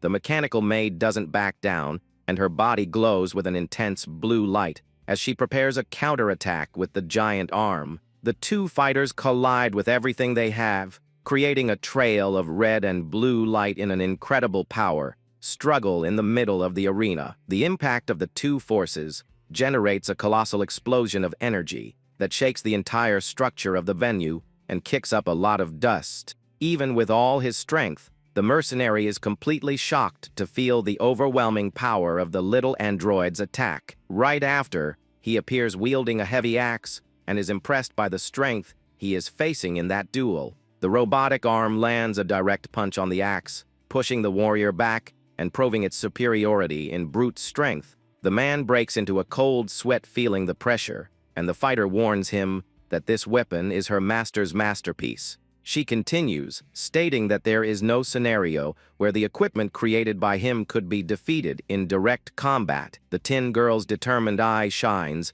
brightly as she prepares to use the full power of her new weapon. The giant hand lands a devastating punch on the mercenary, creating a shockwave that echoes throughout the battle arena. The rich madam is shocked by the scene, while the young artisan and his little sister watch everything with a confident smile. The warrior's gauntlet begins to crack, and he is startled to realize that the robot's weapon has an equipment destroying effect. The android lands lightly and explains that they fully expected the enemy to be prepared against the petrification effect, and that is exactly why her master equipped her with an overload weapon designed to shatter the opponent's gear. The maid admits this is an overwhelming way to end the duel, but it was the only way to guarantee their victory there. With the petrification item in hand, she says she will help promote their best product for the sake of her young lady. Seeing the tables turn, the rich madam becomes completely furious and cannot believe what is happening right in front of her. From afar, she screams in desperation, trying to figure out how her best mercenary was losing in such a humiliating way.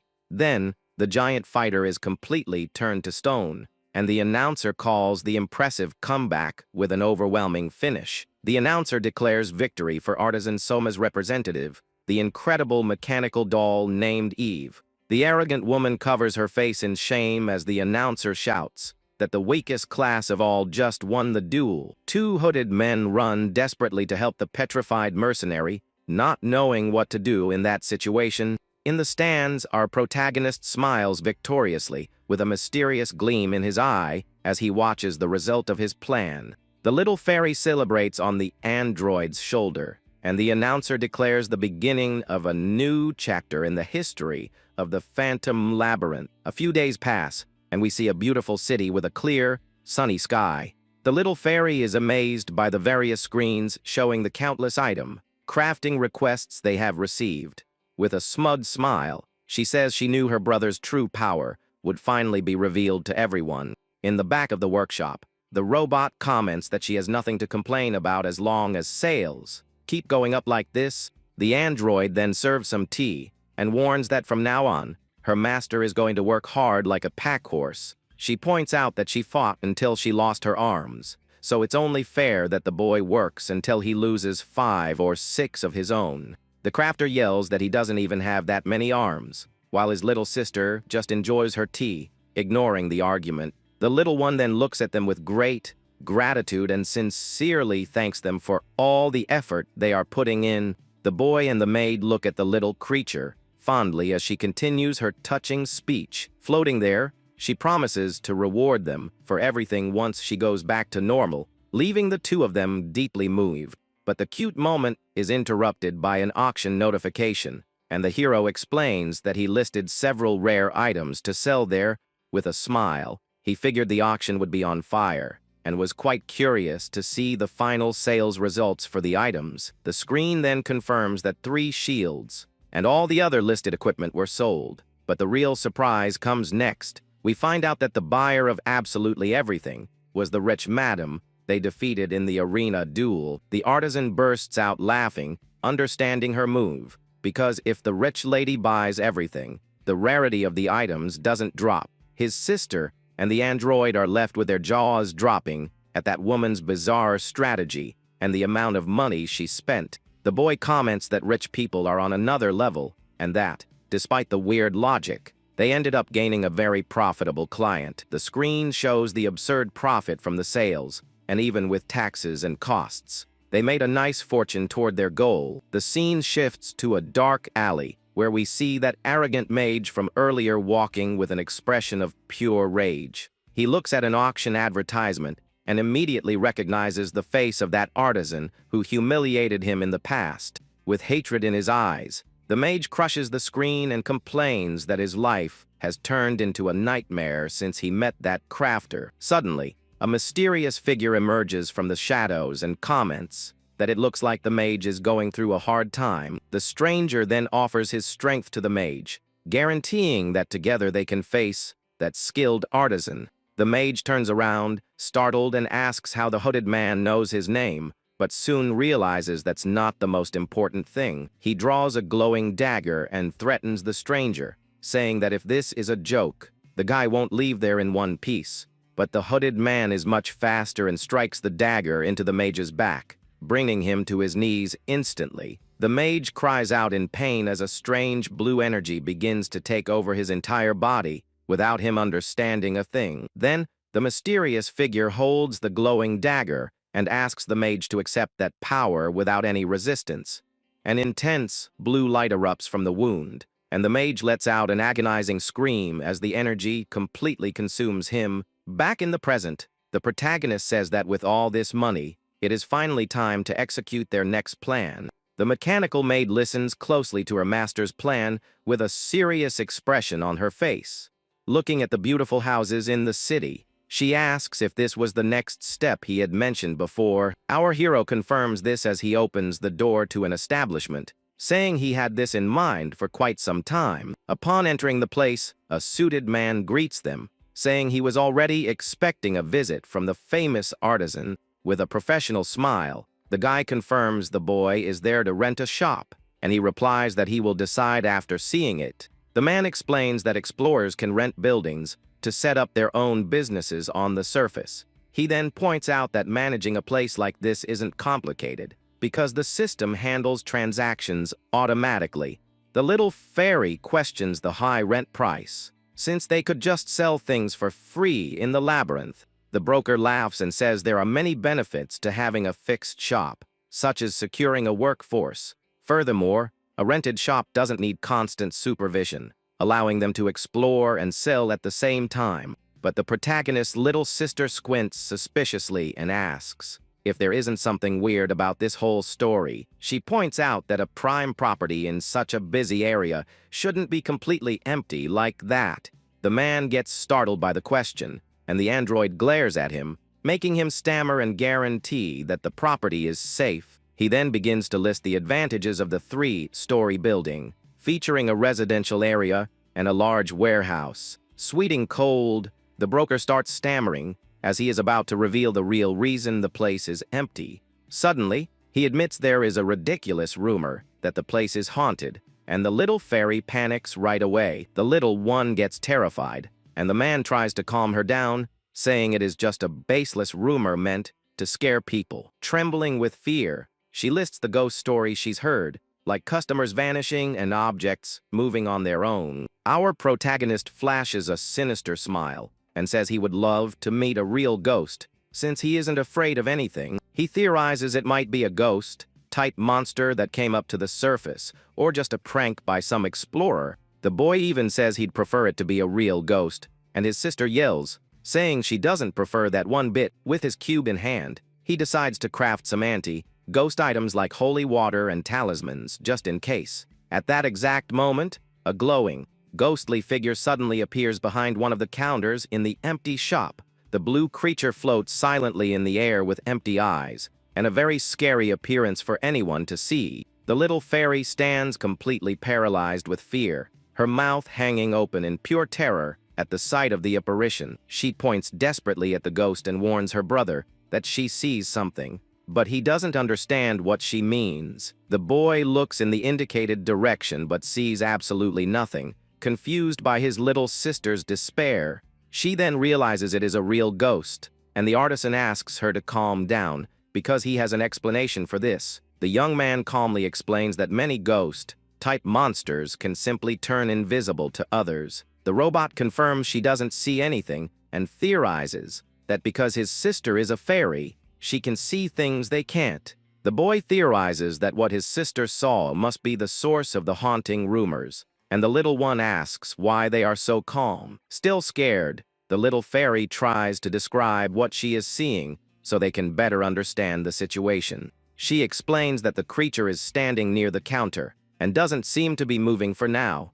Understanding the plan, the protagonist decides they should split up to look for any other ghosts that might be hiding. He explains that even if it's invisible, the anti-spirit tools will still work, and he holds up a flask of holy water. The young man then hands the holy water to the broker and asks him to help, as it is his duty to keep the peace there. The man looks awkward and reveals that they have already tried using countermeasures against ghosts several times, but nothing worked. The little fairy gets scared again upon hearing that not even special items worked against the apparition. Our hero then approaches the counter and says that if it's a monster, the talisman should react right away. The little fairy approaches with the talisman in hand, and the paper begins to float near the ghostly creature. Trembling with fear, she reaches out and touches the talisman to the ghost, but to her surprise, nothing happens. With her eyes wide, the tiny creature realizes that something is very wrong with that apparition. She shouts that there was no reaction at all and concludes that it isn't a ghost-type monster like they thought. With that, she hides behind the talisman and theorizes it might be an illusion spell left behind by a mage. The ghost then slowly starts to turn around, and the little fairy senses that something is watching them from somewhere. She looks behind the counter and notices the creature is moving toward them very slowly. Suddenly, the little scout is pulled forcefully behind the counter by something hiding there. A shadowy hand appears out of nowhere and tightly grabs the little fairy, pulling her into the darkness. She tries to break free, and the talisman falls from her hands as she is dragged into a mysterious shadow. The talisman hits the ground, and the blue ghostly creature simply vanishes into thin air,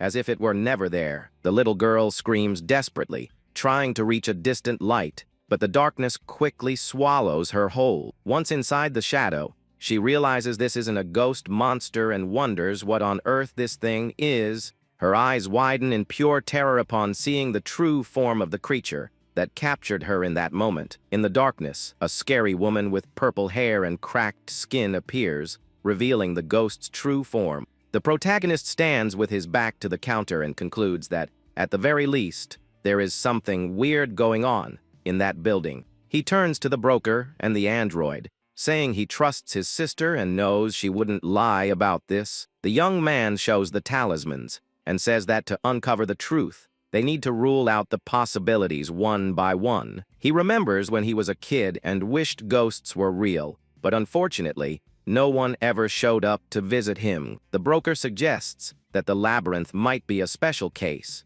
but the boy remains skeptical about it. Suddenly, the protagonist turns to look behind the counter and calls his sister's name, worried by her silence. The little fairy stares at the scary creature and realizes this monster is something quite different from what she imagined. She discovers that it is actually a spirit-type monster that just looks like a common ghost. With this, the little one understands why the countermeasures didn't work, since the creature's species is completely different. The girl remembers that the spirit hides in the shadows and can only be driven out by a strong light from the outside. Trapped inside, she begins to despair and begs her brother to help her get out of that darkness. Then a flashback begins, showing the day she met an older boy for the first time in her home. She didn't quite understand what passing away meant, so she wouldn't accept that her parents' friend's son was going to live there. Even though she tried to be a good girl in front of everyone, she felt like her home and family were being stolen. One day, the little girl ended up getting lost, and night fell without her being able to find her way back home. Alone and scared, the girl started crying, honestly thinking she was going to meet her end right there. But suddenly, a bright light appeared, and the young boy showed up with a lantern in hand to save her from the darkness. With tear-filled eyes, she promises herself that she will never forget that day as long as she lives. Back in the present, a powerful golden light strikes the spirit of darkness, making it recoil in pain instantly. With that, the little fairy is freed from the shadow, and the creature screams in agony as it is exposed to the bright light. Free from the darkness, the little one breaks into a big smile of relief. Having been saved once again by her brother, she then flies toward him, shouting his name. Happy that he realized she was in danger, the little girl reaches her arms toward the light that saved her from that scary and dark creature. But in the midst of all the excitement, she ends up crashing right into her brother's face, who wasn't expecting that. From the impact, the little fairy gets a bit dizzy, her cheeks blushing with embarrassment for the scene she just caused. The shadow spirit then melts into a dark puddle, and the protagonist watches the creature fall apart on the floor. But the puddle regroups, and the creature takes on an even more monstrous form with glowing red eyes. Wasting no time, a powerful golden ray of light hits the monster head. On pushing it back, the luminous attack pierces through the creature and hits the ground, creating a small energy explosion on the spot. We discover that the attack came from a star-shaped weapon our hero crafted to fight the monster.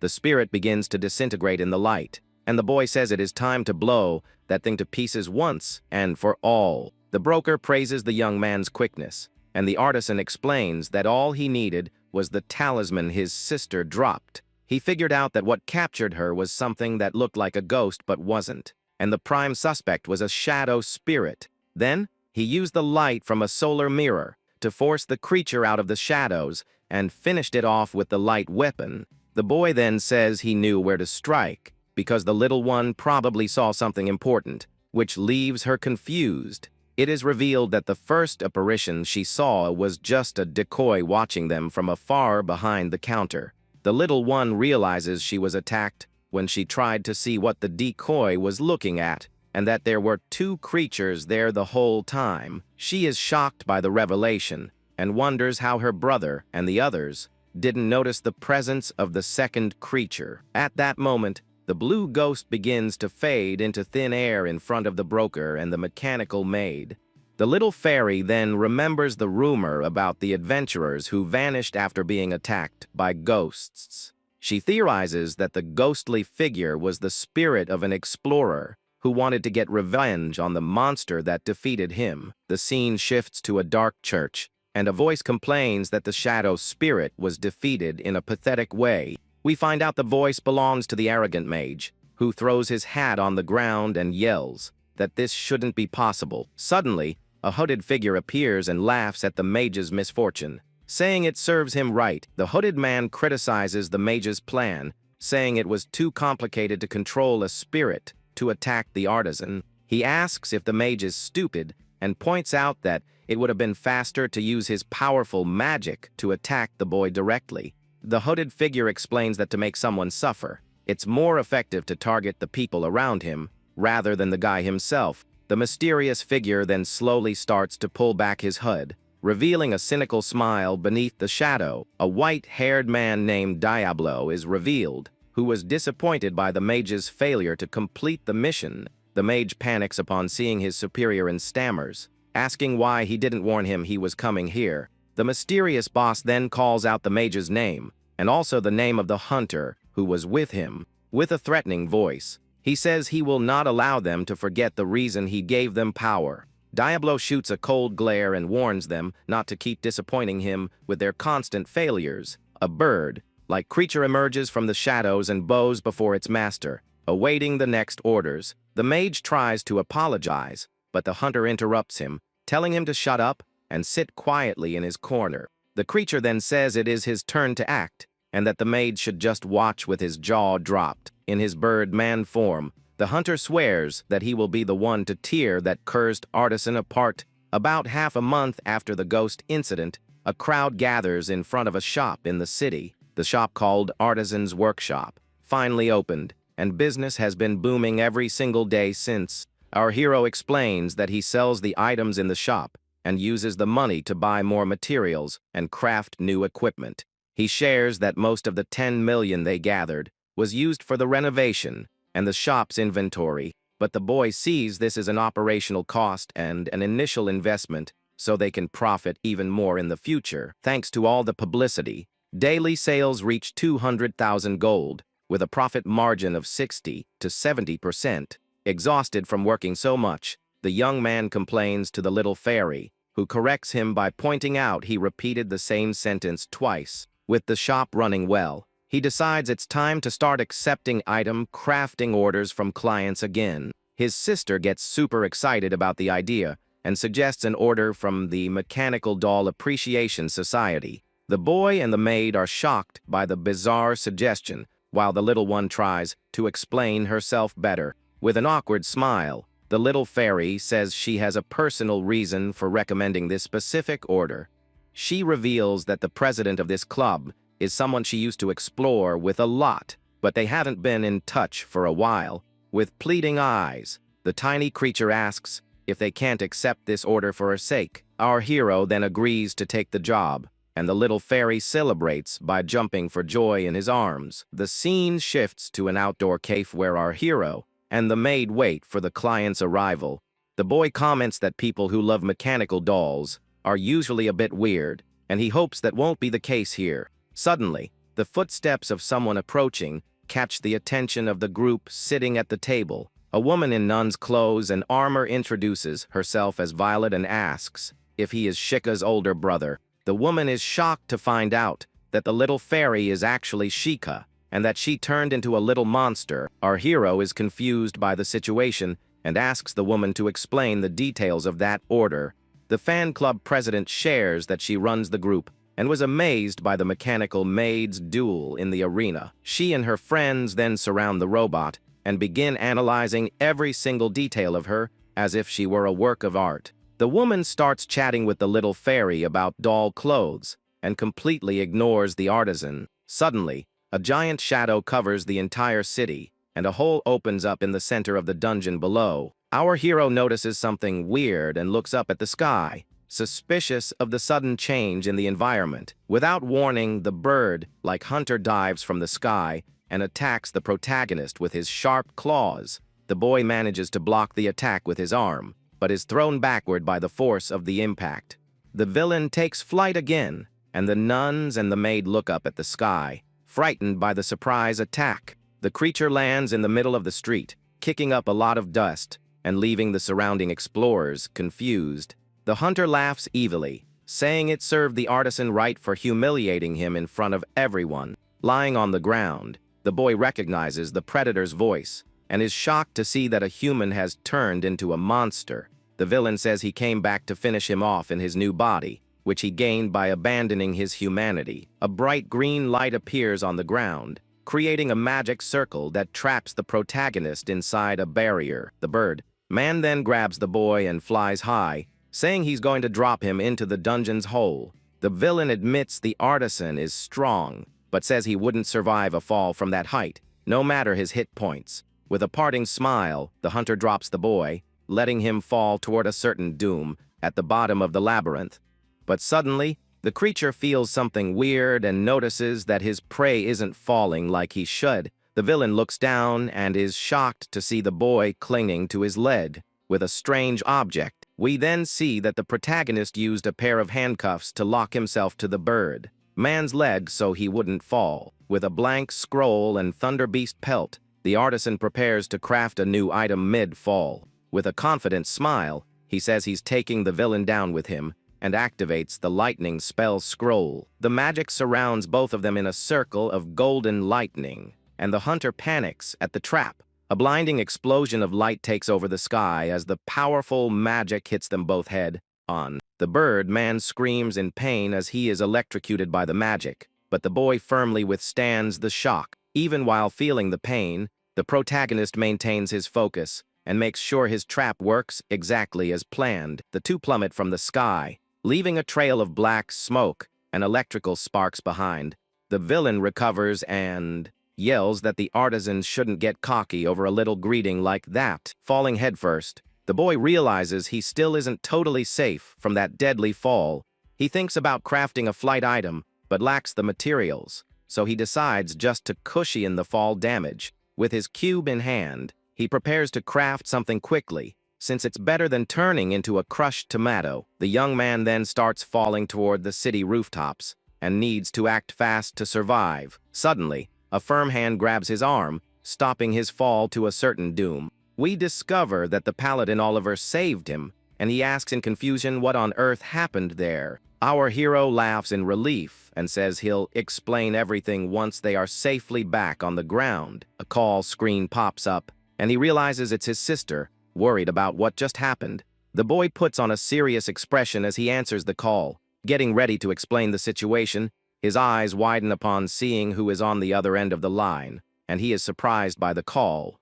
A man in a red cape stands in front of a giant window and says the surface is in chaos because of him. With a serious look, the man says he is going to need a very detailed explanation about everything that happened. He introduces himself as Altair, a rune knight class, and one of the leaders of the Guardian Committee. With an authoritative voice, he demands an explanation right now and makes it clear he won't accept excuses. Down on the street, a group of explorers talks about the hunter who turned into a monster, and rumors begin to spread. The little fairy's nun friend complains about what happened, and the maid agrees that the situation got quite complicated. The little one then receives a message from her brother and celebrates in relief, knowing he is okay. She explains that the committee called him in to explain what happened, and the robot warns it might be too early to relax. The maid says things are about to get complicated, and the crowd of explorers glares at them suspiciously. Back in the room, the committee leader apologizes for calling him so suddenly, but the situation demanded it. The young artisan just crosses his arms and waits to hear what the important man has to say. The two stare at each other in a tense silence while the sunlight illuminates the luxurious room they are in. With a mocking smile, the artisan says he doesn't mind the summons, but the man's cape doesn't suit him. The protagonist shoots a teasing look at the committee leader, who doesn't seem to care about the comment. The rune knight then breaks into a big smile, seeming to like the sincerity of the boy staring at him. He laughs and says he knew the young man was like this, so he isn't surprised by his attitude. The man explains he only accepted the commander position because he was the strongest volunteer, and the artisan says he hasn't changed a bit.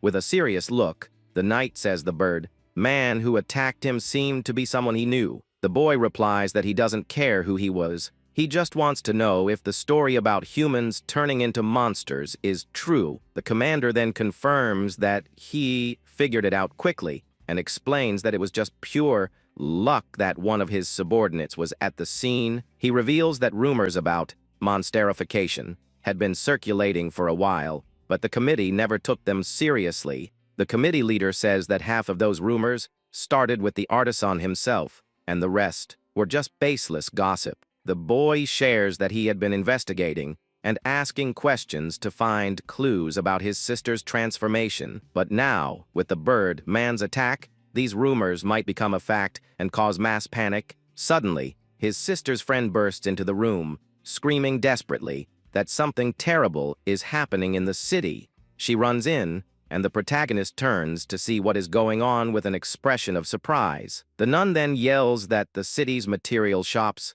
are going crazy with a massive crowd of people. We see several desperate explorers trying to buy rare materials like crystals and elixirs at any cost. The crowd swarms the shops, trying to buy everything they can, and the inventory starts running out quickly. The little fairy's friend panics and says everyone is trying to buy the materials for the philosopher's stone. The boy understands that, just as the commander said, the news of monsterification spread, and everyone found out about the cure. The mechanical maid gets confused and asks how they plan to craft the stone, even if they have all the materials. She points out that, as far as she knows, her master is the only one capable of successfully crafting the legendary philosopher's stone. Our hero explains that this is panic buying, and that people's logic simply vanishes in these moments. The nun gets desperate and asks what they are going to do now that the materials are selling out so fast. He remembers that the most expensive material is an elixir that costs tens of millions per flask and shouldn't run out that quickly. The robot then warns that they now have a time limit, and if it takes them 3 months to gather the money, they won't make it. With a determined look, the young artisan decides they need to head back to the shop and come up with a new plan. Back at the workshop, the boy and the maid get ready to discuss the new strategy for the current situation. The protagonist announces the new plan, and the little fairy watches him closely, waiting to hear his genius idea. The maid questions if their only option is realistic, and the boy stares at her with a serious and determined expression. He says the only thing they can do is craft and sell items, and for that, they need something that sells for an even higher price. The blue screen glows, showing the full structure of the Phantom Labyrinth, which is divided into 3 main parts. Our hero points to the holographic map and notes that so far they have only farmed on the mid-level floors to make money. With that, his finger moves down to the darkest part of the screen, revealing his interest in exploring the deeper and more dangerous lower floors. The little fairy panics instantly and flies around desperately, begging her brother to drop that crazy idea. The boy argues it would be impossible to wait for the shops to restock the rare materials, as that could take years. Confused by the situation, the mechanical maid raises her hand and asks the scout if the lower floors are really that bad. Trembling with fear, the little creature imagines terrible beasts and warns that this place is only for top-tier explorers. But the young artisan breaks into a confident smile, knowing full well that the materials down there yield weapons worth millions. The protagonist reveals he already explored that place in the past with some veteran friends, which leaves his little sister's jaw dropping. He explains that his old companions basically lived down there and would surely help them if they heard about their plan. With wide eyes, the little fairy keeps freaking out with worry, while the android agrees they should take the risk. The robotic warrior thumps her chest and swears she will dedicate her entire life to protecting her master in that terrifying place. With a threatening look, the robot warns she will not tolerate any reckless behavior, and the boy accepts the scolding, sweating cold. A system screen displays the group's finances, showing they still need 83 million to reach their big goal. A few days pass, and a huge metallic gate slowly begins to open, making a very heavy and thunderous sound. The group finally reaches their destination, and the young man thanks them for the ride, since they didn't have a shortcut pass to the lower floors. A silver, armored knight smiles and says it was no trouble at all, because he was already training his subordinates in that area. The experienced warrior then looks at the little fairy and asks if she has ever had the chance to explore the deeper levels of the labyrinth. With a calm expression and closed eyes, he listens to the little girl confess that she always found that place too dangerous to visit. Suddenly, the protagonist's little sister's attention is caught by something shiny, and her big blue eyes widen in awe.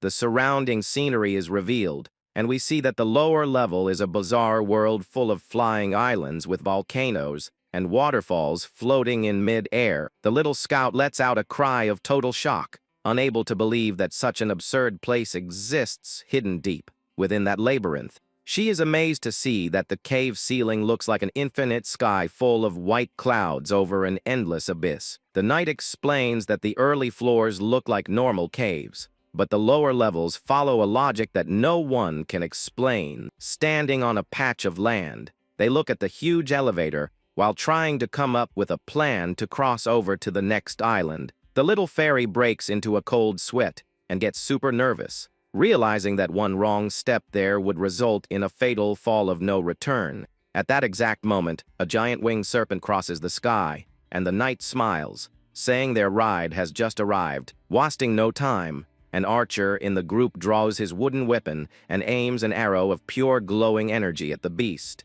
The luminous projectile hits the monster's wing head on, drawing the creature's attention instantly as the leader gives the order to advance. Quickly, the mage girl jumps onto her flying broom with the ninja on her back, and the two blast through the air to start the epic combat. The ninja and the mage manage to capture the giant feathers that fell from the winged monster during the attack. Then, the artisan asks for a second while he activates his glowing cube, using the captured feathers as the main material. With the artifact's magic, he quickly crafts a small, stylish floating boat made entirely from the creature's feathers. Once aboard the vessel, the knight leader says he can only take them this far and gives one last important warning. The warrior warns that a dangerous criminal known as Diablo has started making moves on those lower floors, which scares the fairy. Floating away, the android wants to know what kind of monster this enemy is, but her master reminds her that he is entirely human. The narrator explains that this scary hooded villain is actually a ruthless rogue specialized in taking out other explorers. Hearing the explanation, the protagonist keeps a thoughtful expression, knowing perfectly well that this place hides enormous dangers. But the peaceful trip ends when a gigantic monster's shadow crosses the sky and completely covers the small flying boat. The boy complains about their bad luck, lamenting that they already have enough problems dealing with the sick people on the surface. While he was complaining about the situation, the beast's huge head appears right behind them with sharp fangs, ready to attack. With a swift movement, the monster tries to bite down on the small vessel, forcing the crew to hold on tight so they don't fall. The young artisan yells in desperation upon recognizing the colossal dragon. Questioning why such a strong beast would attack right now, the android asks her master to stabilize the boat as they plummet at high speed toward a massive erupting volcano. Sweating cold, the boy warns that trying to fly again would be useless against the giant predator, so their only option is to make a crash landing. The small vessel crashes very violently into the rocky ground, creating a huge trail of destruction all along the path.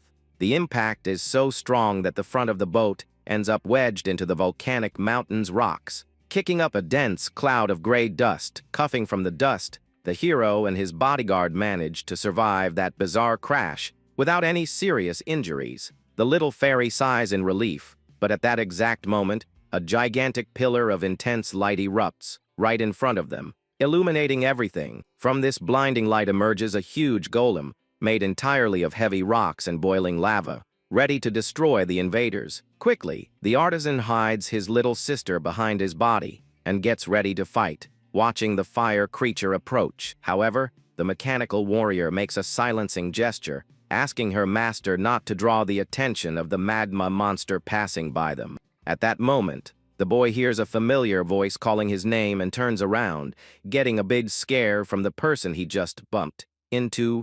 The muscular guy with braided hair laughs, commenting that he saw something falling from the sky and was surprised to realize it was an old acquaintance. The warrior recalls that the artisan had refused his invitation to play in the past and was now diving into those dangerous floors. Suspicious, the maid asks quietly if that brute was one of the hero's old guild friends, and he awkwardly confirms it Changing the subject, the barbarian warrior watches the smoking volcano and notes that the world has turned into true chaos lately. He thinks it's crazy that people are buying up healing items in bulk since every rare material costs an absurd fortune. The big guy explains that large explorer groups save money for emergencies, and with the panic, they are going to spend absolutely everything.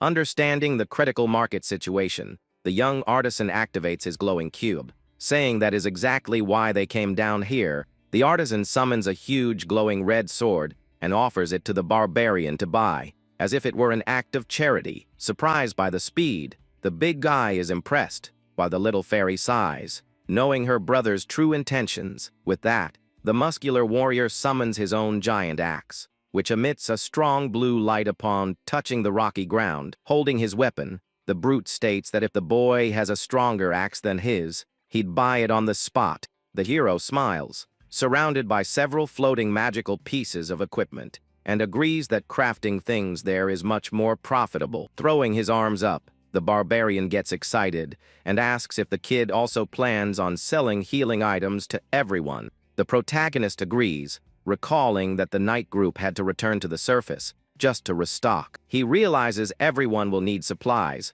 while facing dangerous creatures and being trapped by magical traps. Realizing the genius of the idea, the big guy looks thoughtful, while the young man makes a face showing he has already planned everything out. With a determined look, the item crafter announces that because of this, he is going to face the monsters on that floor alone. The little fairy goes into a total panic hearing that madness, and the boy apologizes, saying this is the best option. He explains that demonstrating the weapons in real combat has always been the best sales pitch they could ever make. The brute suggests having someone else fight, but the artisan counters that seeing a weakling like him win shows the item's true power. Smiling at the boy's determination, the barbarian gives a thumbs up and promises to help gather the necessary materials. Right after, a heavy wooden sign drops hard onto the ground, kicking up dust and marking the start of the grand plan. Holding his glowing cube,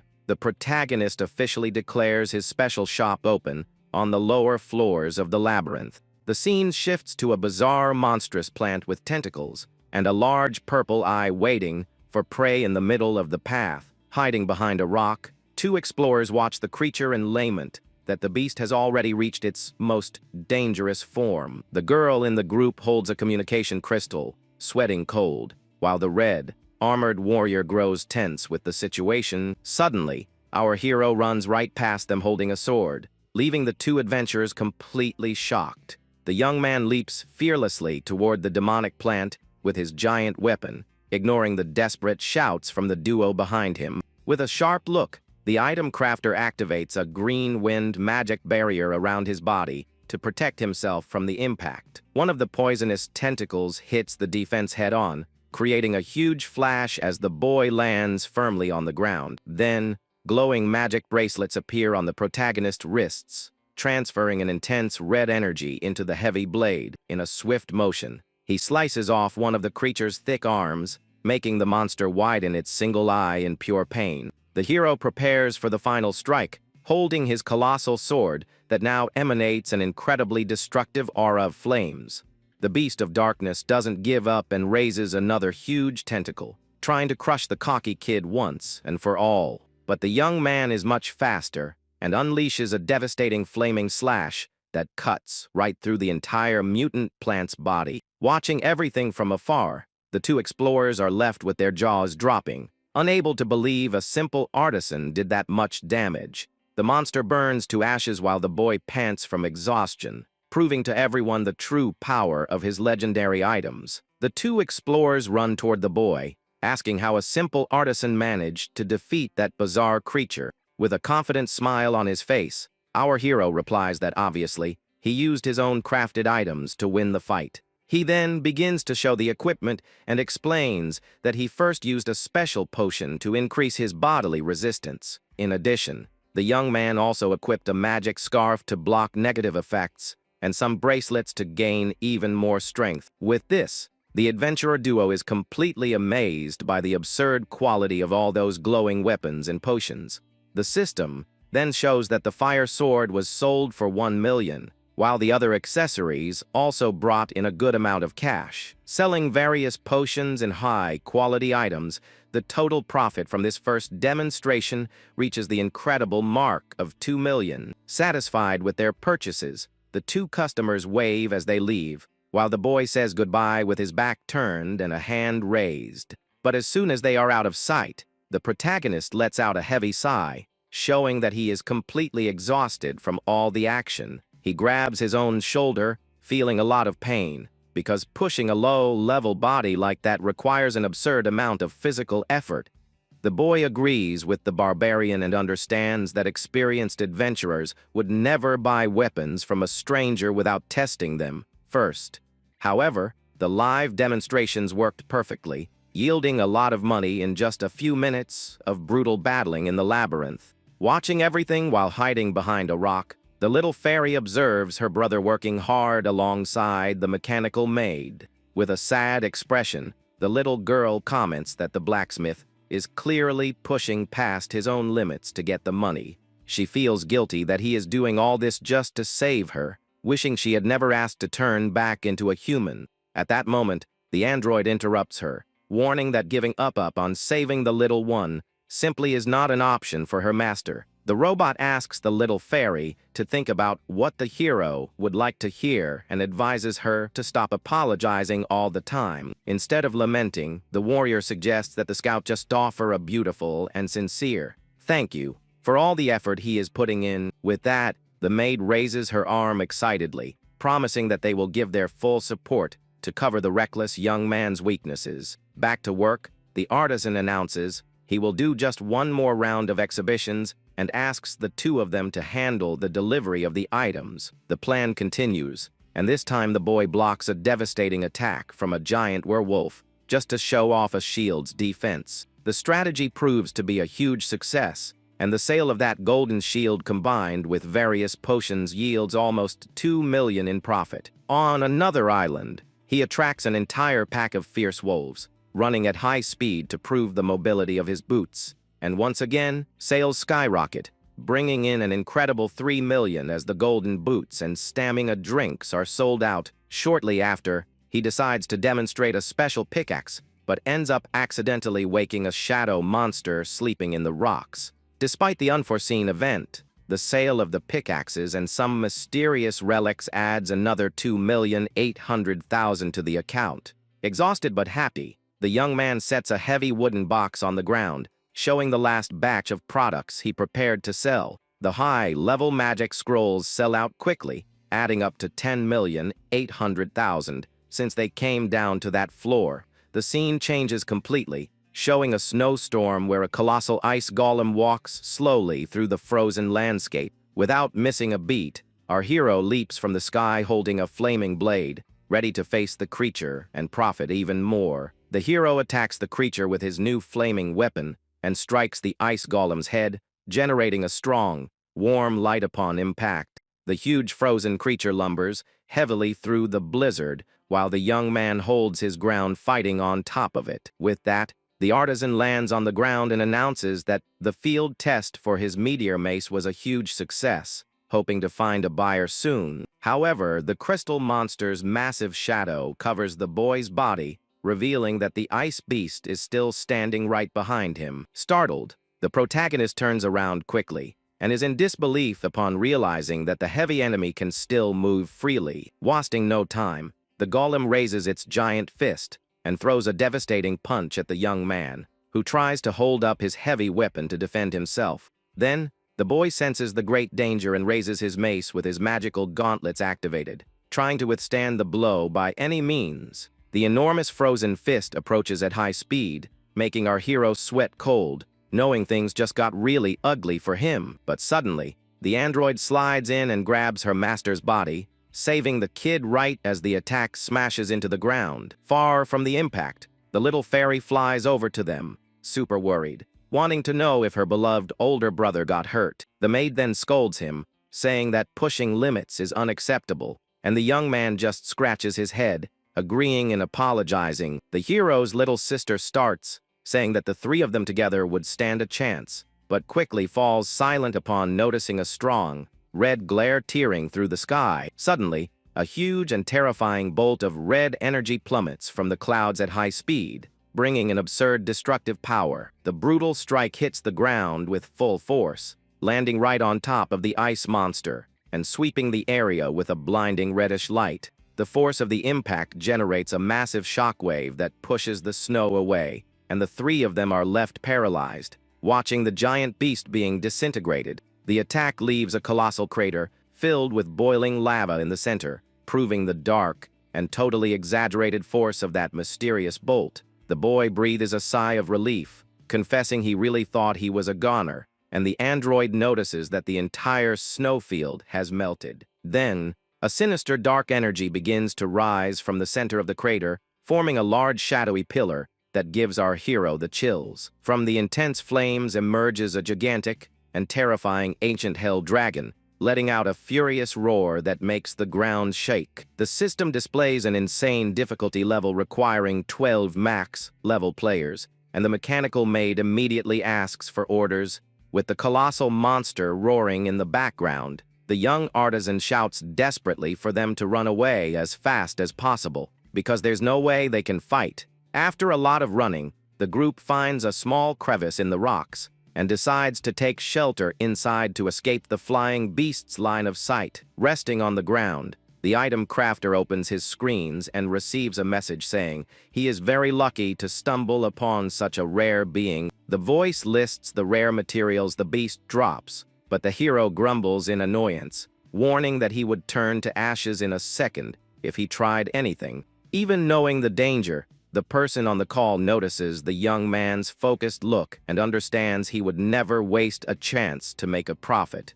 We find out he was talking to the knight commander, and the platinum-haired warrior crosses his arms, asking to hear the plan. Sitting on the cold ground, the hero sighs tensely and confesses that his own idea gives him the chills with how absurd and dangerous it is. But quickly taking a very serious posture, the boy asks the knight to send an urgent warning to all the elite explorers in the area. The crazy message is to notify all the strong folks on the surface that a legendary and valuable ancient hell dragon has appeared on the snow island. The burly barbarian laughs, predicting that the rich guys will rush to hunt the beast, and the little fairy celebrates, knowing that sales are going to explode.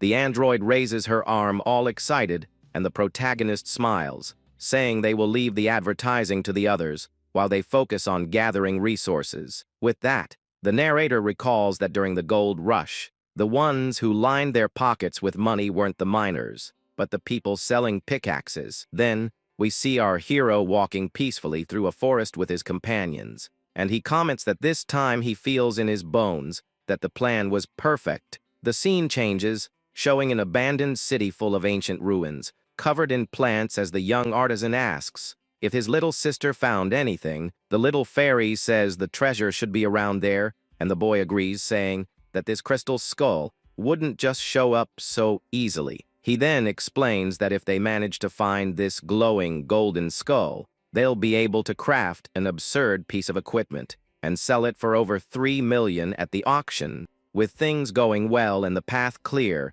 the item crafter suggests it might be a great time for them to take a break and rest a bit. But suddenly, the boy's red eyes widen in shock when a strange, sharp, glowing feather falls from the sky right in front of his face.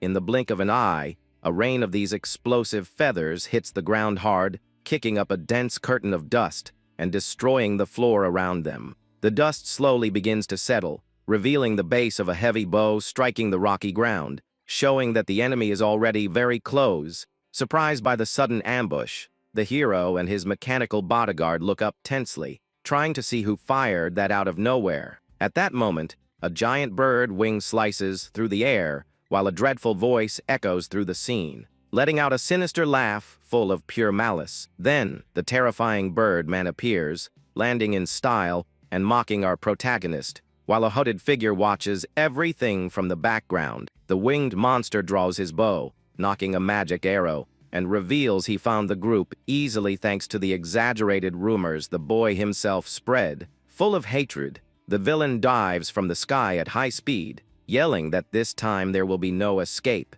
and that he is finally going to eliminate the cursed artisan.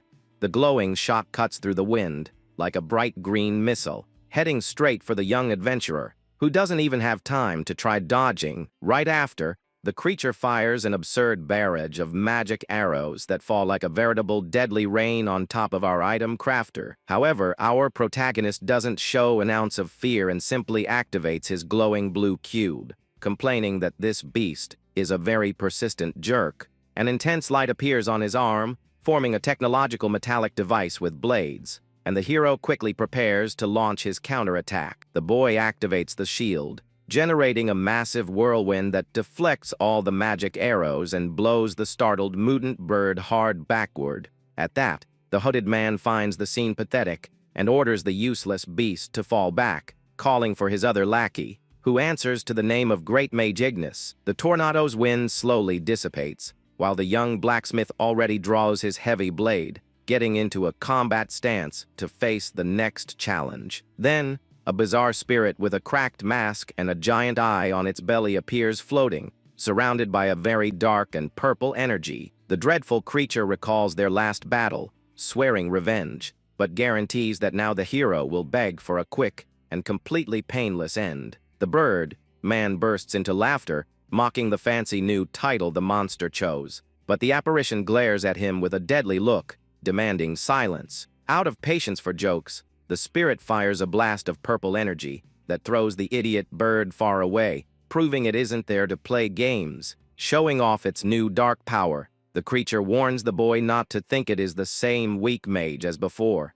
for now he has abandoned his humanity. With that, the villain conjures 4 huge colored magic circles around its floating body and shouts, invoking its special spirit technique. The cracked mask gets a purple glow in its eyes as the monster challenges our protagonist, wanting to see if a simple artisan can withstand its attack. Finally, 4 powerful elemental spirits shoot down from the sky like colorful meteors, going all out to crush our hero without an ounce of pity. The scary fire fairy named Salamander charges forward, leaving a trail of intense flames through the air. Right after, the wind fairy Sylphid appears with a greenish glow, ready to slice up our hero, and the water fairy Undine also enters the battle, flying quickly like a powerful magical current. Rounding out the group, the heavy earth spirit Nomus comes crashing down, showcasing the brute strength of the 4 elements. Showing no fear, the young artisan activates his glowing blue cubes as he prepares the perfect defense for that lethal attack. With this, he quickly conjures 4 colored magic shields around his body to try and block the impact. Then, the 4 elemental fairies violently collide against the barriers, generating a colossal energy explosion on the battlefield. The boy manages to neutralize the combined strike perfectly, using each shield to cancel out the enemy's corresponding element. The masked monster is completely shocked to realize its 4 base attacks were defended all at once, but it soon breaks into a sinister smile, saying that this is exactly the level of strength that makes its revenge so satisfying. Then, the floating villain raises its power to the maximum and conjures 4 more different magic circles at the same time. This time, it summons the light fairy Aurora, who shines brightly, illuminating the entire scene with blinding power. Next, the terrifying lightning spirit Electra appears, crackling with pure yellow energy all over its body. The nature fairy Dryad is also summoned, bringing a mysterious green glow to the group attack. And lastly, the bizarre and dark entity of Shadow's Lampus appears floating with an empty and terrifying look. The protagonist's little sister widens her eyes, sweating cold as she instantly recognizes that macabre figure. Trembling in panic, the little fairy points and yells, revealing that this is the exact same ghost monster that attacked her in the shop earlier. Hearing this, our hero lowers his head with an extremely serious expression as the puzzle pieces finally fall into place. He looks up full of fury and deduces that it was those 2 losers who sent the creature to hurt his sister. With fire in his eyes, the item crafter draws a bizarre whip, like sword full of sharp blades, and prepares for the worst. The mutant bird gulps hard as the boy points his weapon, swearing he is going to slice up the giant bird first. He warns that if the useless beast manages to stay intact after the strike, they might even have a friendly little chat, Desperate from the boy's killer pressure, the bird man decides it's not worth meeting his end there and tries to fly away. The cowardly bird flaps its wings to flee, abandoning the battle, while the masked maid screams furiously at his partner's betrayal. But the protagonist won't let him off the hook and calls his mechanical bodyguard, ordering her to take care of that scared little bird. The powerful android agrees immediately, and an intense yellow light begins to glow in the palm of her mechanical hand. The system reveals that the maid activated her powerful, customized light cannon, ready to fire a devastating attack. With incredible precision, the locked-on crosshairs appear in the sky, focusing perfectly on the flying villain who was trying to escape. Then, the little robot fires a massive blast of concentrated energy that crosses the sky like a destructive shooting star. The masked mage just widens its eyes in panic as the colossal beam illuminates everything and the hero's blade flies its way. The bird man widens his eyes, realizing he has no way to escape, and despair takes over his sweaty face. At that moment, the hero's blade shines brightly and hits the villain with a devastating strike, creating a massive flash of white light. The absurd force of the impact kicks up a gigantic cloud of dust and sand, covering the entire battle area. As the dust settles, the boy rests his heavy weapon on his shoulder with a confident stance, while his companions watch everything closely. Soon we see the two monsters lying on the ground, completely defeated and humiliated, proving they missed with the wrong person. The artisan then looks at his little sister, wanting to know exactly how those two goofs ended up turning into those creatures. The little fairy explains the details, and the boy takes on a very dark expression, understanding the gravity of that bizarre situation. But suddenly, a dark magical rift tears through the air right behind them, making the scout point at it completely frightened. From this bizarre energy emerges a man, laughing and admitting he chose the wrong opponent, as the difference in power was far too great. The protagonist stares at the mysterious figure and is shocked to recognize that the guy is the dangerous rogue named Diablo.